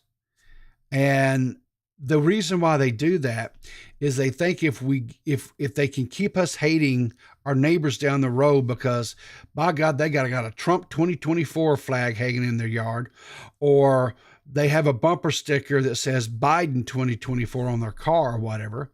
If they can get where we hate each other, then guess what? We're not keeping our eye on the prize, which is really what they're doing up there in Washington. I think they should make $9 an hour up there. They sure as hell will figure out a way to make everybody make more money and businesses not pay so much. And listen, they work for us. They should get paid like us. Well, one of the things that I think that needs to happen 100% is we need to put in limitations of how long they can serve. One. Number two, they should not receive any type of special perks afterwards, which means they should not receive some sort of perpetuity retirement or whatever. They should go right back in and survive off of Social Security or whatever investments that they do, 401 Roth IRAs, whatever, that type of thing.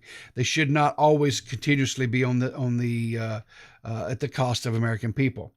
Now, to answer your question, Bunny, sadly, how do I put this? There's only so much money to go around, right? And the federal government says, okay, we want to send money here. We want to how much money, honestly, stop think about this. How much money have we funneled into Ukraine, right? I think it's amazing we are more worried about starving children in other fucking countries than the starving children in our own fucking country. Yes. That was one thing that I was going to bring up is I know, for instance, I have a 3-year-old that's on disability. He's severely developmentally disabled. He can't walk. Yeah. He just finally got a walker after fighting for it for 2 years. Yeah. And with that, his Social Security checks have actually gone down from $900 a month, which paying for diapers and everything, that barely covers. Yeah. To $736 a month. And it came like right at the time that we started sending things over to Ukraine. And I've noticed that all of our help, like usually we would receive roughly around $400 worth of food stamps for a month. Yeah. And having like severe food sensitivities with that $400 is not cheap. We punish our poor here. And on that, then it just like poof, now we're down to $200 worth of food stamps, and we are literally eating ramen noodles every day trying to survive. We punish our poor here. That's exactly what we do. Yeah. We punish two groups in this country. We punish our poor and we punish our elderly. There is no goddamn reason why my parents, who have worked all of their goddamn life, is only bringing home between $1,200 and $1,500 a month. Yeah. Now, I said, and I understand somebody, Echo said, fuck unions. Let me tell you why it's good for unions. Because you get a fucking pension. Because unless you work for the state or you work for the government, you're not getting a fucking pension unless you're lucky to get a company that does a pension. My husband's father also brings in the same amount of money that my parents bring in a month from Social Security, but he also gets a $3,000 a month pension too. Yeah. So guess Well, what? He's living a God is fuckload terrible. better. He makes more than double the money than my both parents do because they don't have a fucking pension. Yeah. And they worked all their goddamn lives. My dad broke his back and fucked his lungs up from working all his damn life, working where he worked. You know, Now it's a family tradition for everyone in my family to work for John Deere here in Iowa. yeah. And they all work at the plant where it was originally made in Waterloo. And for instance, there was a huge strike with John Deere a couple years back, I think, and my mom currently works for him. They caused her a fuck ton of injuries to the point where now she's actually having to sue them. And then on top of that, their union actually really fucked them over, where I get unions are really good, but certain ones are awful. Well, yeah, I mean, you have It's certain not everything that's usually good. awful. You have certain everything that's awful. I mean, I'm not saying every single one is good. I never said that. But I know when my grandfather, when he retired and he got his union compensation, him and my grandmother, they were fine, and my mother was able to bury them. When my parents pass away, I don't know how me and my brother are going to do it because they're not going to have any money left because of the medications they have to pay for every month. Oh, So I'm there's going to be 27 no and I money. still have to live with There's my going to parents. be no money in their bank. I do not know how I'm going to bury my parents, and they're starting to get very sickly. You know, That's one thing that kills me. the what I would encourage everybody to do, seriously, go out there. This author, it's government websites. You can go to the U.S. government and look at this stuff. Go and see how much money we send out in foreign aid every year. Yeah, it's Every year. ridiculous. And Like, then we used to be the big dog and we're not. We need to stop acting like we're the big dog. And then here's okay, U.S. foreign aid 2022. This should be out there. Here we go. Let me just show you guys something here. This will break your heart. This literally, folks, will break your heart. All right. So this is foreignassistance.gov, right? So this is straight from government. This is government, right? So we'll select a country. I don't care. Pick one. Afghanistan, Albania, Algeria, Angola, Argentina, Australia, Bahamas. Pick a country. All right. Zali, pick a country. Oh. I don't care. Pick whatever country you want because they're still colonizing mine. So. All right. So here's Canada, right? Our neighbors to the north. $32 million we sent them in 2022. Isn't it amazing? And their insulin is cheaper than the insulin here. Okay. Let's go look at another. Let's look at, I don't know. How about Iraq? Let's see how much we send Iraq. Someone, country we've been fighting in. $501,000 we sent to Iraq. No, 501 million. I'm sorry, 501 million. I looked at that wrong. Thank you, Zali. 500 million we sent to Iraq in 2022. Yeah. I can send that to my house. I promise I won't cry. I mean, it's not like we have, veterans that are sleeping on streets with physical disabilities, mental disabilities that are, let's just, China. Let's look and see do we send anything? Surely to goodness, we don't send anything to China, right? Our biggest foes right now, right? $1.7 million in foreign aid to China? Really? And we owe them money. We owe them money, but we're still giving them aid. What's another country we could select? Oh, let's go look. Do we send anything to Russia? Because, they're fighting Ukraine. We're sending money to Ukraine to help them with their, with the war that's going on there, right? So let's look at Russia. Oh, we send them $1.7 million too, right? You guys getting the picture yet? Yeah, our government don't give a fuck about us, people. That's what I've been saying this whole time. Our government don't give a fuck about us. What I would tell you guys is And neither do the corporate dudes. quit listening to the rhetoric. It doesn't matter if they got an R behind their name. It doesn't matter if they got a D behind their name. Quit listening to the rhetoric. What I would recommend, my personal recommendation in all this, is if they are incumbent, vote for the challenger. The best thing we might possibly be able to do is if we get all the old blood completely totally out of there, we get some new blood up in there, we might actually affect some change. If you live in Virginia, please do not do that. Thank you. What? You He's don't fucking our state. Governor's fucking our state up. I'm sorry. No. Okay. Hell no. Don't put Chuck Grassley out. He's actually working and doing something for islands. It's really hard to see, but he's trying. Okay, but here's the problem, right?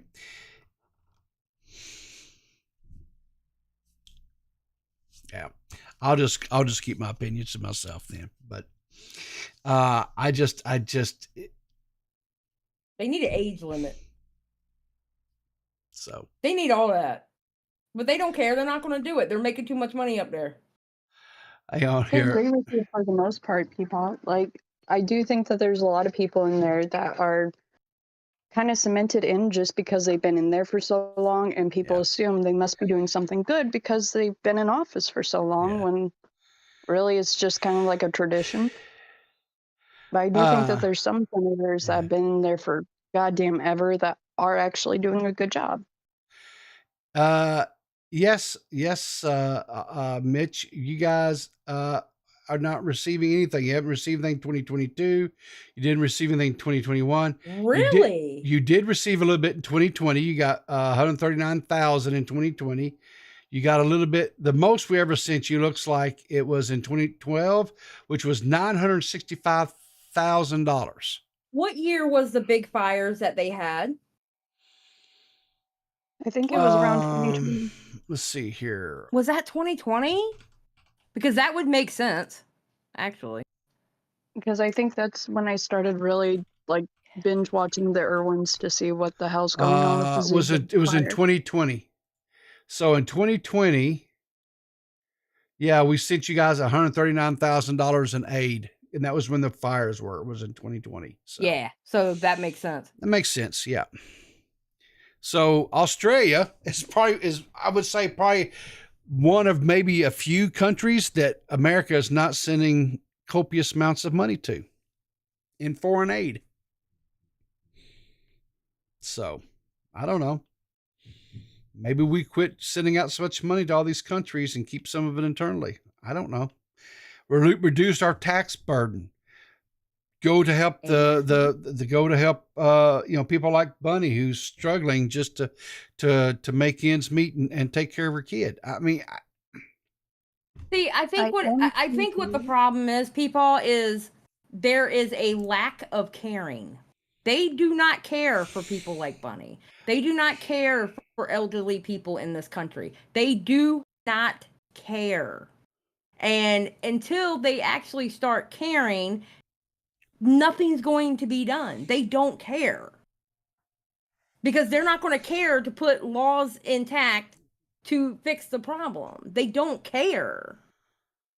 That's the problem. Corporate CEOs, they don't care because they get to take home $136 million a year. They don't care. It's all about me, me, me, me, me. They don't give a fuck about who works for them. They don't give a fuck about the kids who only gets one meal a day because their school lunch is the only meal they get a day, and God forbid what they do in the summertime. They don't care.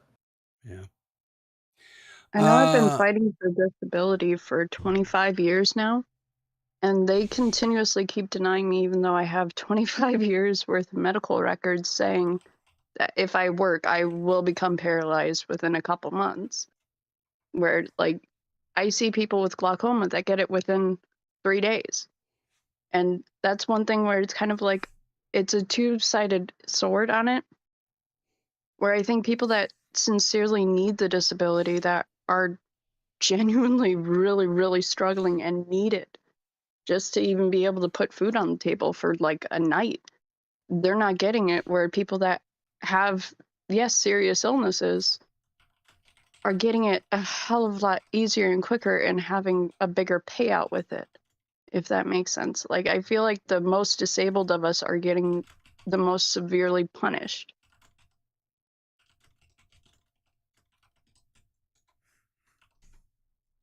I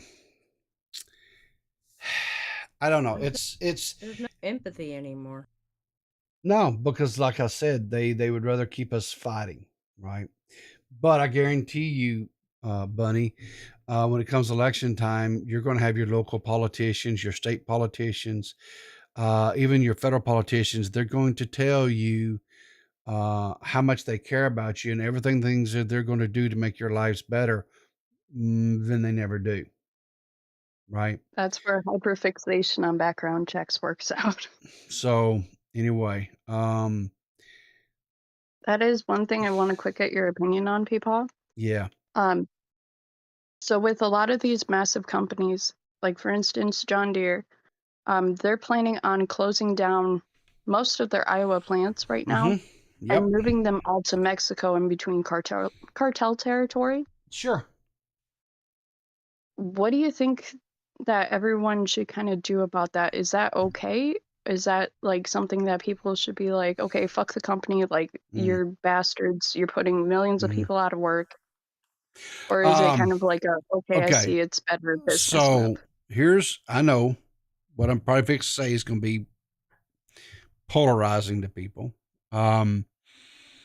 Love or hate the man. The one thing that I will argue against anyone about, when former President Trump was in office, one of the things that he was doing was he was increasing tariffs to these other countries to force these companies that had left America and taken their manufacturing overseas, right, out of the United States, because it was cheaper, because the workforce, they're pennies on the dollar, right, and was making it where it was not profitable for them to do so. It was cheaper for them to actually come back to the States, opening up manufacturing again, and produce the stuff locally, right? The problem is we have a trade imbalance in this country in relations to other nations. It's because the people in these other countries will work for pennies on the dollar compared to the American worker, right? So unless we do something, unless our federal government does something to make it to where it is not profitable for American-owned companies to go and produce things overseas to bring it back home, right, and open up factories. Now there's a codicil to that, right? The American workforce has got to be willing to go back to work manufacturing things, which means, yeah, you're going to work in a factory. You're going to get hot and sweaty and your hands are going to get dirty. And at the end of the day, you're going to be tired. I know about it. I worked in a factory for a while. Okay. I did that shit. It ain't not easy. It ain't easy. It's not easy. And it was not for me. I worked in the sandpaper one. I worked in the sandpaper factory. It was not for me. I decided real quick I would rather use my brain than the sweat of my back, right? It's not for everybody. But the wages weren't too terribly bad. I survived on them, right?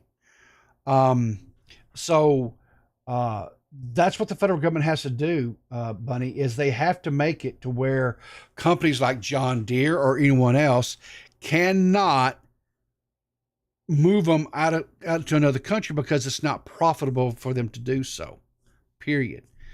That's one thing the federal government can do.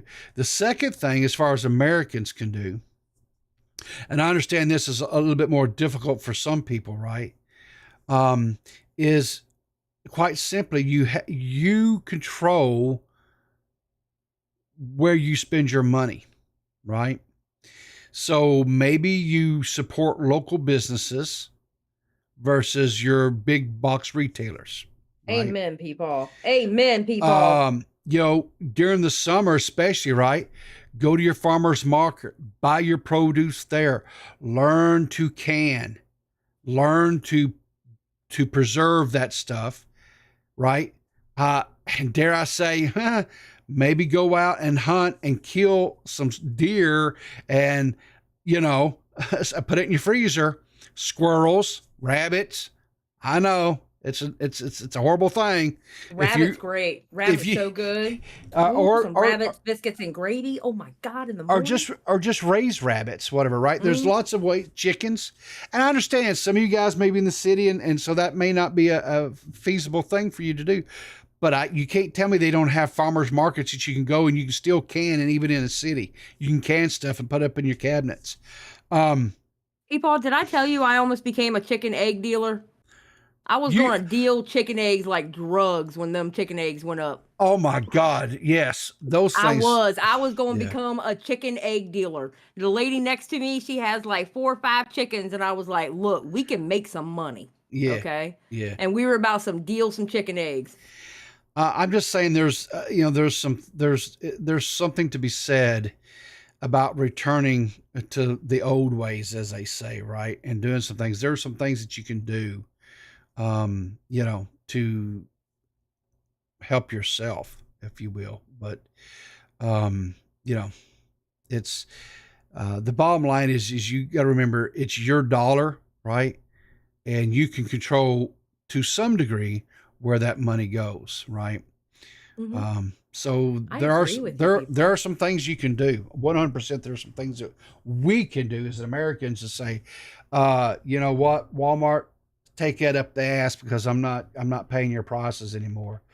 If you are fortunate enough, like maybe you do a garden. I know my wife this year, she did some tomato plants and some strawberry plants and things like that. She had modicum of success with them. That's the best tomato. I won't eat tomatoes if they're from a grocery store. I have to either go get them from a farmer's market or from a personal garden because they taste better. When I was a kid growing up, this would have been in the the 70s and stuff, when the recession, and we had a real big recession in the 70s and stuff. We had a huge garden. I mean, a huge garden. My brother was talking about it in the chat there. We actually would plant over an acre of just taters. We lived off of pinto beans, cornbread, and taters when I was a kid. We didn't have meat too often, unless we went out and killed it. That's just how we got by. That's how my husband grew up. He won't. He told me he'll never let us own a rabbit because there was 9 of them, right? Yeah. 9 siblings, and his job was when his mama wanted to cook a rabbit, he had to go out to the rabbits and kill them. So he'll never own a rabbit ever. We raised rabbits. Yeah. We had rabbits. I would, and I'd butcher them and sell them. We kept some to ourselves. We would cook, rabbits and stuff, but we sold them just for extra income and stuff. We had chickens, we had rabbits, we did all that stuff, to try to make ends meet. It's just what we did. The bottom line is there's some things that are screwed up by the government. There's definitely some stuff screwed up by corporate America, but then there's also some things that we as Americans are doing that we got to get our priorities. We need to differentiate between what is necessities and what are wants. I agree with that. And so, because we have been duped by, again, corporate America saying, well, you have to have the latest cell phone, or you have to have a brand new car every so many years or whatever. Or I think that really happened when social media became a thing. I mean, it was around a little bit with the magazines and stuff like that, but I think social media really pumped that. You know what I think too? And now this is going to be controversial as shit. All right. You're probably going to go, Xylee. But I kind of hate to say that. Okay, well, 2 things. One, we were also duped by the generation that worked their asses off and got dirty every day, and they wanted better for their children. Yeah. but collectively a bunch of kids ended up going to college, and they ended up taking the same shit, and the supply and demand for those positions was outnumbered. Yep. Okay. But another thing too, and I kind of hate to say this, but as a society, Americans are a bit lazy. Hell yes, they are. Yes, no doubt. I was one of the things that, I was talking about. The last 50, how many years has it been now? 20 years, I guess, roughly. I live in a very rural, impoverished part of the state of Arkansas. I worked at a school district where it was like 95% of the students that were there they were impoverished. Mm-hmm. And even though it was that, whatever, the kids still, and a lot of these kids, I seen the homes they came from, right? They were kind of rough. But the kids still had cell phones. And there were some in there that were maybe a little bit better off than the others. And they would always have like the latest gen cell phones and stuff. They always had the real nice designer clothes and stuff. And I'm like, and I and my wife were both working full time. We didn't do that. My kids didn't have that crap. And, stuff like that. And my sons, they didn't have the designer clothes. I mean, we bought the crap right off the freaking Walmart racks here, right? There was no designer brands, tennis shoes, nothing. They didn't have cell phones. They didn't have, every time a new game console come out or a handheld, they weren't getting that shit, right? We bought, you go to the grocery store, right? You got the name brand, and then you've got like the store brand, whatever. And then you got the generic shit that just says macaroni and cheese on the box, right? Or it'll say cereal, that type of shit. You know what I'm talking about? Mm-hmm. That's the kind of stuff we bought with my boys were at home, because that's what we had to survive, right? It was not there. I, just like that woman that kind of started all this stuff, I taught my sons, if you want something, go out, work hard and get it and achieve it. Right. And yes, go get an education or go to the military or trade school. You don't necessarily have to go to college, and, one son went to college. He's doing good. He's got a good IT job. The other son's, he's going to college right now. It's called the College of Hard Knocks. And he's learning to do, a job. He's learning a trade, to weld and manufacturing and being a machinist and that kind of stuff, right? Trade jobs, it's where is that? And, he gets really aggravated sometimes, and he gets disappointed, and he's like, and I keep trying to tell him, I'm saying, son, you just started doing this stuff. You've only been doing it for a couple of years. It takes time. When you're learning a trade, you have to learn the trade. It takes time. You can go to a trade school, right? And it's going to take you a couple of years, or you can go out in the workforce and get paid to do it if you can find a company that will take that chance on you and give you that opportunity. But you're going to start off at the bottom of the bottom of the barrel as far as the position, and you're going to be treated like crap. You're going to take your lumps. You're going through the school of hard knocks. Mm-hmm. And now he's been with them for a while. He's making really good money. He's been given opportunities left and right, and he's taking advantage of those opportunities. And I'm tickled to death and proud of both my sons.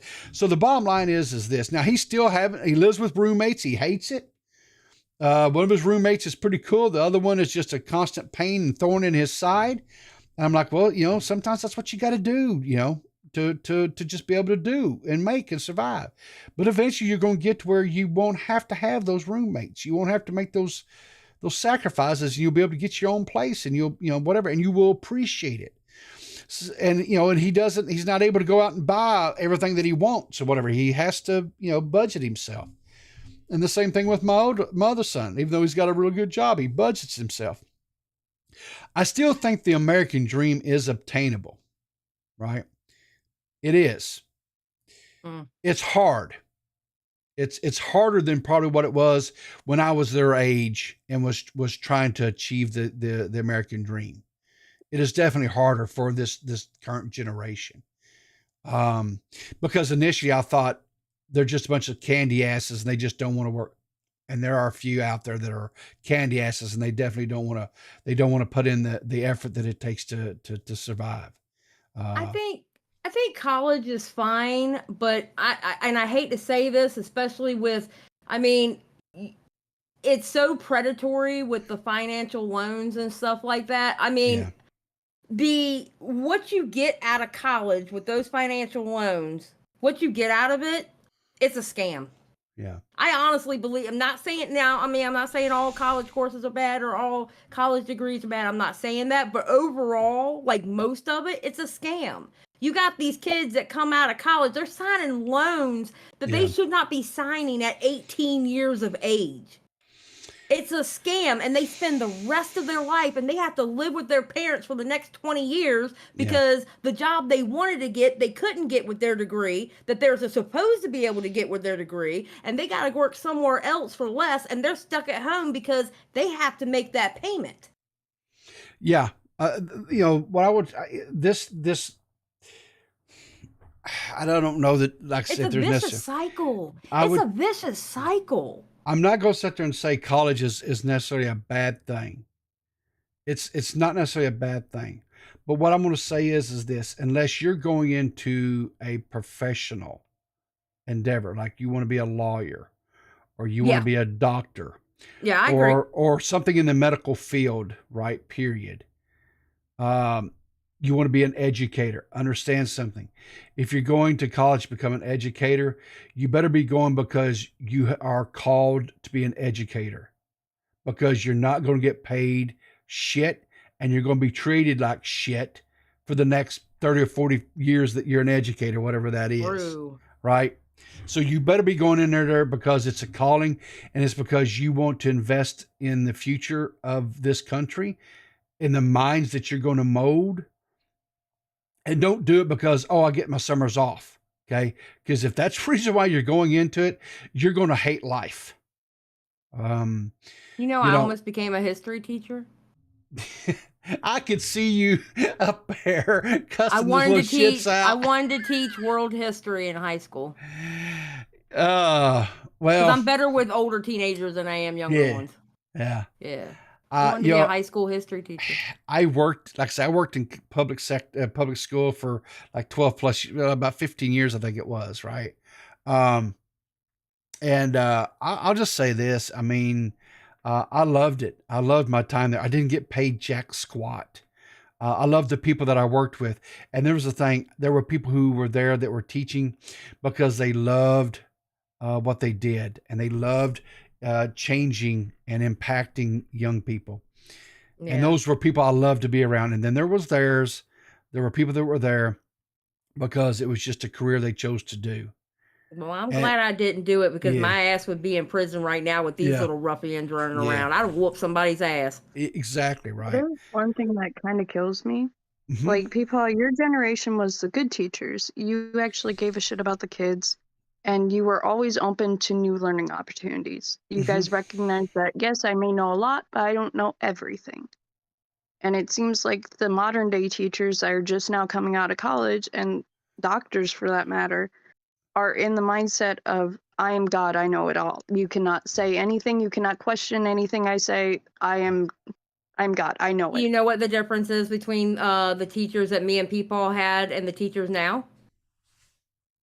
We didn't have a end of year test that the kids had to take. Yeah. They the teachers that we had, they were more free with what they could teach and how they can teach. Now they're highly restricted, where they are told what they can teach and what they can't teach. They are ridiculously restricted on what they can teach. Teachers are their merit, their success is based upon a test. And the bottom line is this: you take a child and you set them for several hours for 3 to 4 days, whatever it is, a week, some cases, in front of a computer screen nowadays. Back in the, originally it was paper, now it's computer based.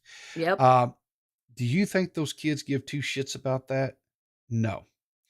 And the thing about it is they take those metrics off of those tests, and then they come back to the administration and say, your testing metrics are in the toilet. And then the administration comes to teachers saying, you guys aren't teaching the kids. And the teacher's like, I'm trying to do all I can. Right. So when they they did that, boom, that's the problem. And a lot of the older teachers and stuff got out of it because they're like, it's just not worth it anymore. No, because they couldn't, because teaching was like an art form to them. Teaching was like, you would have one teacher that was like the hippie teacher and really cool, and you liked them so much you paid attention to them. And then you had the stern teacher, but you still learned something because the way they delivered it. Now they have to only teach certain things so that standardized test could get passed. Yeah. They are they're in a chokehold. And there's the argument I heard a lot of people always talk about, say, oh, well, the teachers are just teaching the test. You're right. They are. But you know why they're teaching the test? It's because they get their curriculum handed down to them. It starts at the federal level, and then you here's the thing. This is what, God, I don't want to go down this tangent. But okay. Oh, please do, because I love this subject. Okay, so we have a federal school, we have a federal board of education. Then at each state, you have a state board of education. And then below that, you have your local school board of education, right? People that you, as residents of that school district, vote into those positions, right? Now, here's the thing. The federal board, they say, we got to do X. And then the state board comes and takes that and they say, okay, this is how we're going to apply it to our state. This is what we got to do. And then the local board sees that and takes this, okay, here's how we're going to take and apply this. Tell me something. Why do we have to have 3 different tiers of boards of education to sit there and to tell us? And tell me this: why and how does people sitting in Washington, D.C. know what we need here in the little state of Arkansas and what our kids need? Because guess what? None of them sons of bitches ever sat down with any of these parents. Never sat in one of these classrooms, and they don't know what these kids, and they don't understand that these kids that I sit there and watch come to class every damn day probably hadn't been fed from since the night before, and the little bastards are hungry. So, well, first thing we got to do is get them fed, so at least their stomachs aren't growling and they're not distracted by that. So then we got to feed them, and so then we got to sit there and we got to get them emotionally where they do, because guess what? Mom and dad decided to have a little party the night before, and dad decided to smack mom around. So we got to deal with that shit, get the trauma, and try to unscramble their little brains to learn. Oh, now it's lunchtime, so now we got to feed them. So tell me exactly how it is. So education really is transferred from reading, writing, arithmetic, right, and sciences, to where now it's all about therapy. It's and the amount of kids that are in therapy these days is unimaginable. It's just I'm telling you guys, it's See, I know my school did things extremely different. Like, for instance, I got forced into a lot of classes for extra credits. And I know one that I got forced into was world cultures and just advanced sociology, where we all talk about different sorts of things. And I know my teacher actually failed me for not agreeing with his opinion on an opinion assignment. And that to me just never made sense. And then when it comes to like the state testing, my school did it extremely different, where I know there's a lot of people that were in my grade and above my grade and below my grade that were undiagnosed and had like sort of mental hurdles to get over for testing, where they would split it up and do it like incognito. So we didn't know we were taking the test. We didn't have like test yips or a hard time focusing and seeing what bubble we're trying to fill in. Yeah. Like they just did it like a regular assignment and would fill in the bubbles that way. And I know that's one way that our school always got super high recognition on, is because the kids didn't feel that pressure. And that's one thing that I can't help but kind of realize is they got completely rid of that nowadays. Like, I know I have a nephew who, he's older. He's not quite a teenager yet, thank God. But he is in school right now, and they're doing things so ass backwards. I'm sorry for that word, but it just is. And it blows my mind because I remember that never being acceptable. Like, I remember sitting in biology class in 9th grade, and if you fell asleep, you were getting, you were literally getting a yardstick slammed on your desk to wake you up, or you were getting hit with a chalkboard eraser to wake you up. They tried to hit me. My mom had to threaten them. I love that teacher. He was awesome. No teacher is going to put a hand on my child. See, it's a good thing I didn't have a kid.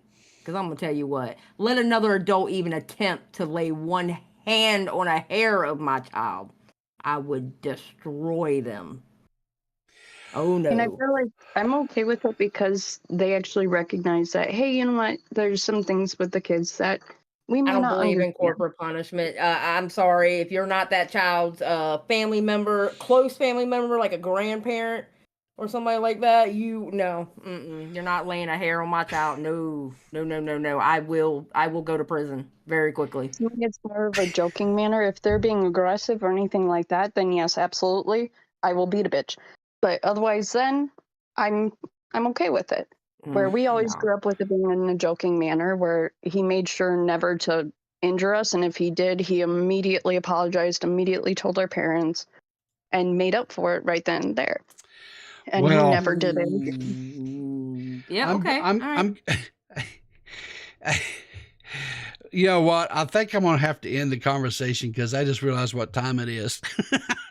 Oh, shoot, sorry. No, it's not your fault, hon. Listen, I appreciate the conversation we had today. Everybody's opinion. I don't necessarily agree with everybody's opinions, but that's cool. I don't presume to think that I know everything. Some of the, like I say, I did change my overall stance on some of the stuff from where I originally was. So while I do think there's a lot of over prevailing things, I think, government, corporate greed, and I think we just as citizens out here, I think we've got to take back some of the power that we've relinquished. And I think we got to do it real fast. And stop voting in people over the age of 65. Okay, please. That would I'm be tired of seeing 70 and 80-year-olds up in there. Yeah. My God, Mitch McConnell the other day, he looked like he had somebody with their hand up his ass, puppeteering his ass. Yeah, he looked horrible the other day. Holy shit. And poor old Dianne Feinstein sitting there and had to have people tell her to vote. I mean, come on, people. Let's go. I mean, again, it's not an R, it's not a D. We have to get past that. We have to quit allowing these people to polarize us. Listen, here's the thing. Xylee and I do not agree probably on most political things. I'm a lot more conservative than she is on things, right? Yeah. But that's fine. That's fine. Xylee and I can still have a conversation, be respectful. That's the problem. We've bought into their thing about, if they're this, then they are X, Y, and Z, right? Or if they support this, then they're X, Y, and Z. They don't want us talking. They don't want us to find that, you know what? At the root of it, we agree there are problems here. We may not necessarily agree per se on all the little nuances of how to maybe solve the problems, but I think if Americans would just put the pause. Our government is going to be in trouble when everybody realizes that it's a we versus them type of situation. And we versus them meaning by what God, by your yearly income, Mm-hmm. it's either you're the we or you're the them. And when the we's figure out that, oh shit, Yeah. they're getting us to fight each other, but we got the same problems because they don't give a fuck about either one of us because we only make a certain amount a year. They don't care about us. Yeah. Because there's more of us than there is them. Yeah. I'm just saying. Honestly, I Throwing feel it like out it's there. going to take a civil war for the government to really get it through its head that the No, citizens. I don't think it's gonna be a No, civil war. I Not don't. an all out, not an No. all out fight civil war. No. Most people No. are too pussy for that. Yeah. Oh no, not like the original Civil War. I'm talking quite a few steps down, but still kind of the same vibe. Yeah. I don't know. Like I say, I'm just some old guy that likes to drink coffee and have conversations. I am not, I guess arrogant enough to think, oh, I have all the answers, because I don't. That's why I love to bring people on and have conversations with them to get their perspective and get their views and say, okay, yeah, I see this. Yeah, I see that. And that's what I'm trying to tell you guys is we have to start talking with each other and not yelling at each other. True. That's the takeaway today. So Oh, the yelling is so much fun. there's lots of things we can laugh at, that, but I think we just need to, and just because a person voted for Trump doesn't make them a Nazi. And just because a person supports LGBT rights doesn't make them a socialist. So just put a pause on all the rhetoric and just have a calm conversation. That's all I'm saying. I'm going to be honest with you. I don't see a lot of that in the real world. I see more of that on social media. Yeah. Social I'm media. going to tell you now, and yeah. you actually reminded me when you said Yeah. Trump voter, I got to Yeah. call the guy who does the inspections on my car today, my Okay. homeboy. I got Okay. to call him because like he's like my homeboy. I make him banana pudding. He inspects my car There you go. for a state inspection. Yeah. You know? I'm just. Also, sorry for the poorly timed joke. No, you're fine. Social media definitely has been a megaphone to all the yelling and the rhetoric and stuff. Definitely it is. And I think it has definitely exasperated the situation. But I'll say even like, even within my own family, sometimes, conversations we've had, people get pretty heated about things. Because honestly, in my family, I'm pretty liberal. I believe it. So and it can get a little heated sometimes around the old turkey at Thanksgiving. But anyway, listen, guys. I'm gonna get out of here. Zadie, what do you got coming up that we need to let people know about? I don't know. I don't Okay. know if I'm going live tonight or not. I got to go to Okay. bed still. Okay. Bunny, do you do anything as far as, do you make content or create anything, or did you just want to call in and talk to the Queen Zadie and myself this morning? A little bit of both. Right now, I'm trying to make content, Okay. but making content is hard, I'm finding out, because you can't Nah. be awkward on camera, and I'm awkward as hell. Okay. You know what? You know how you stop that? I'll give you. I know I'll you're gi- supposed to stop giving a fuck. There's a camera there and just pretend it's not there, but it's hard to do when you have to focus on the camera, and then it's like, okay, there's a camera. I know it's a camera. But I'm gonna give. Anxiety. I'll give you the keys to that on how to quit being awkward. You ready? Yep. You just have to keep doing it, and eventually the awkwardness goes away. You just do it. Okay.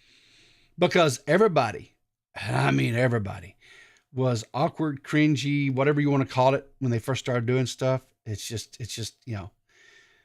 but eventually you get to where it's like, it's just second nature. So all I would say is just do it. Just make the content. It's not necessarily about, I don't think it's necessarily about how you look. I mean, because there's plenty of detractors about the way I look and my little jabby chin down here, right? People like to point out how I got a little flabby chin, how I look like an old tipster. There's lots of jokes about me. And I don't care. It's not, I don't think it necessarily should be about the way a person looks. It should be more about what they say and what they do. And so if, you're always going to have the people that like to pick that low hanging fruit because maybe you're a little bit dumpy like me, or a pudgy or overweight or obese or whatever you want to call it. Or maybe your hair is gray and you're old and you got wrinkles underneath your eyes, and that's okay. I mean, if they want to pick that low hanging fruit, pick it, grab it, run with it. I have stroke face and covered in surgical scars. Well, that's okay. Just awesome. That's okay. That's because, each one of those things is a story about your life.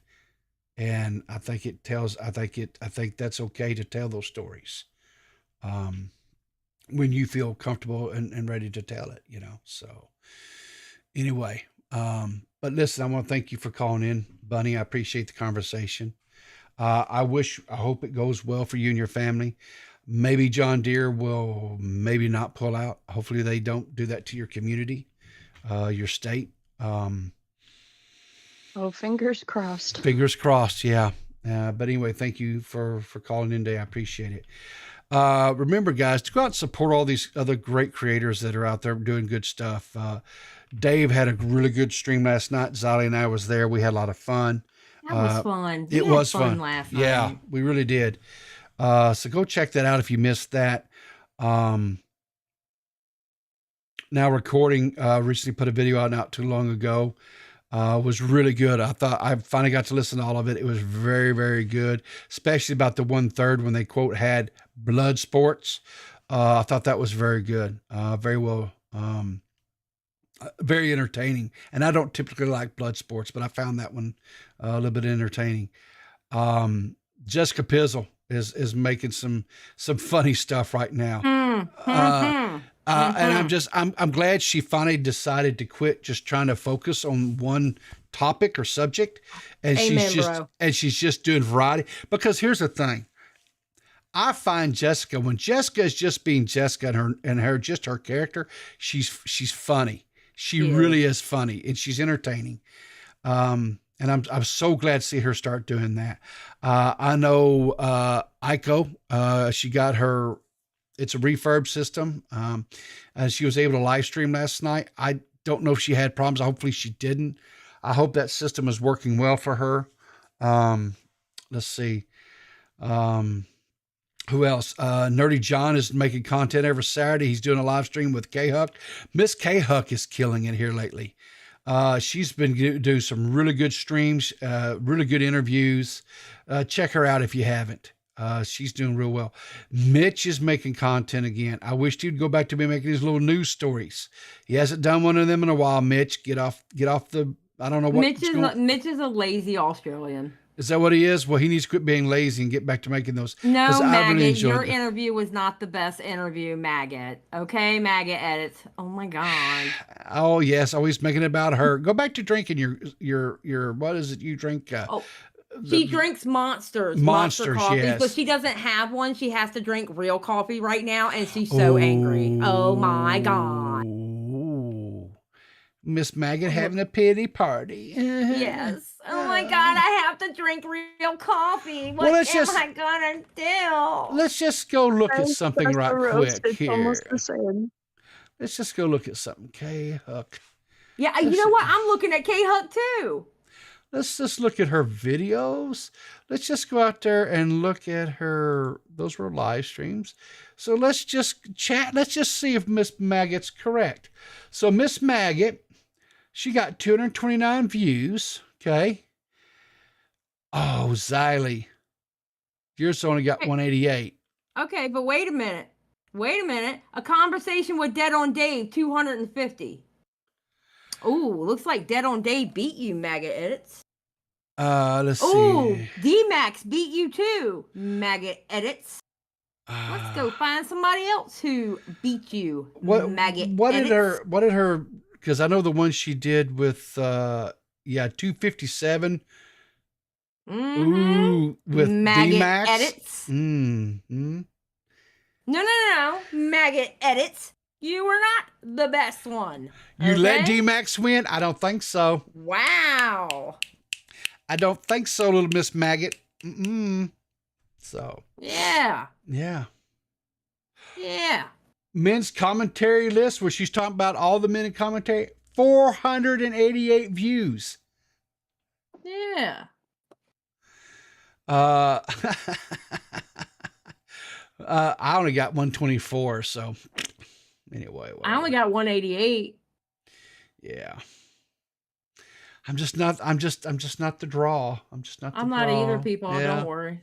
So. Nobody likes me either, so don't feel bad. Yeah, us old hats, us old heads. So you know what it is? It's ageism. It is 100% ageism. 100% is. You know ageism. what happened to me last night, people? What happened to you last night, hon? Well, I was having a nice conversation with Leon, moral of the story, and Peachy. We were just sitting up there hanging out, talking, and I got barraged with hate age comments from Verse and Matthew Pitterson. No, you did not. Yes, I did. Well, Matt is kind of going through a little thing right now. And his small window has nothing to do with him calling me old. You think? Well, you don't think he's not just lashing out because of the micro window situation? You think it's? Listen, his window always goes small, so he's used to it by now. You would think so. You would think so. Yeah. Well, I agree that was out of pocket. That was out of pocket for Mr. Pitt. Mr. Pitt they needs were mean to me. Well, we may have to take him to task over that. Yep. So anyway, listen, I gotta get out of here. You guys have a great day. Bye, people. All right, listen. Remember, guys, always keep your powder dry, and I'll see you in the funny papers. Peace. Good on.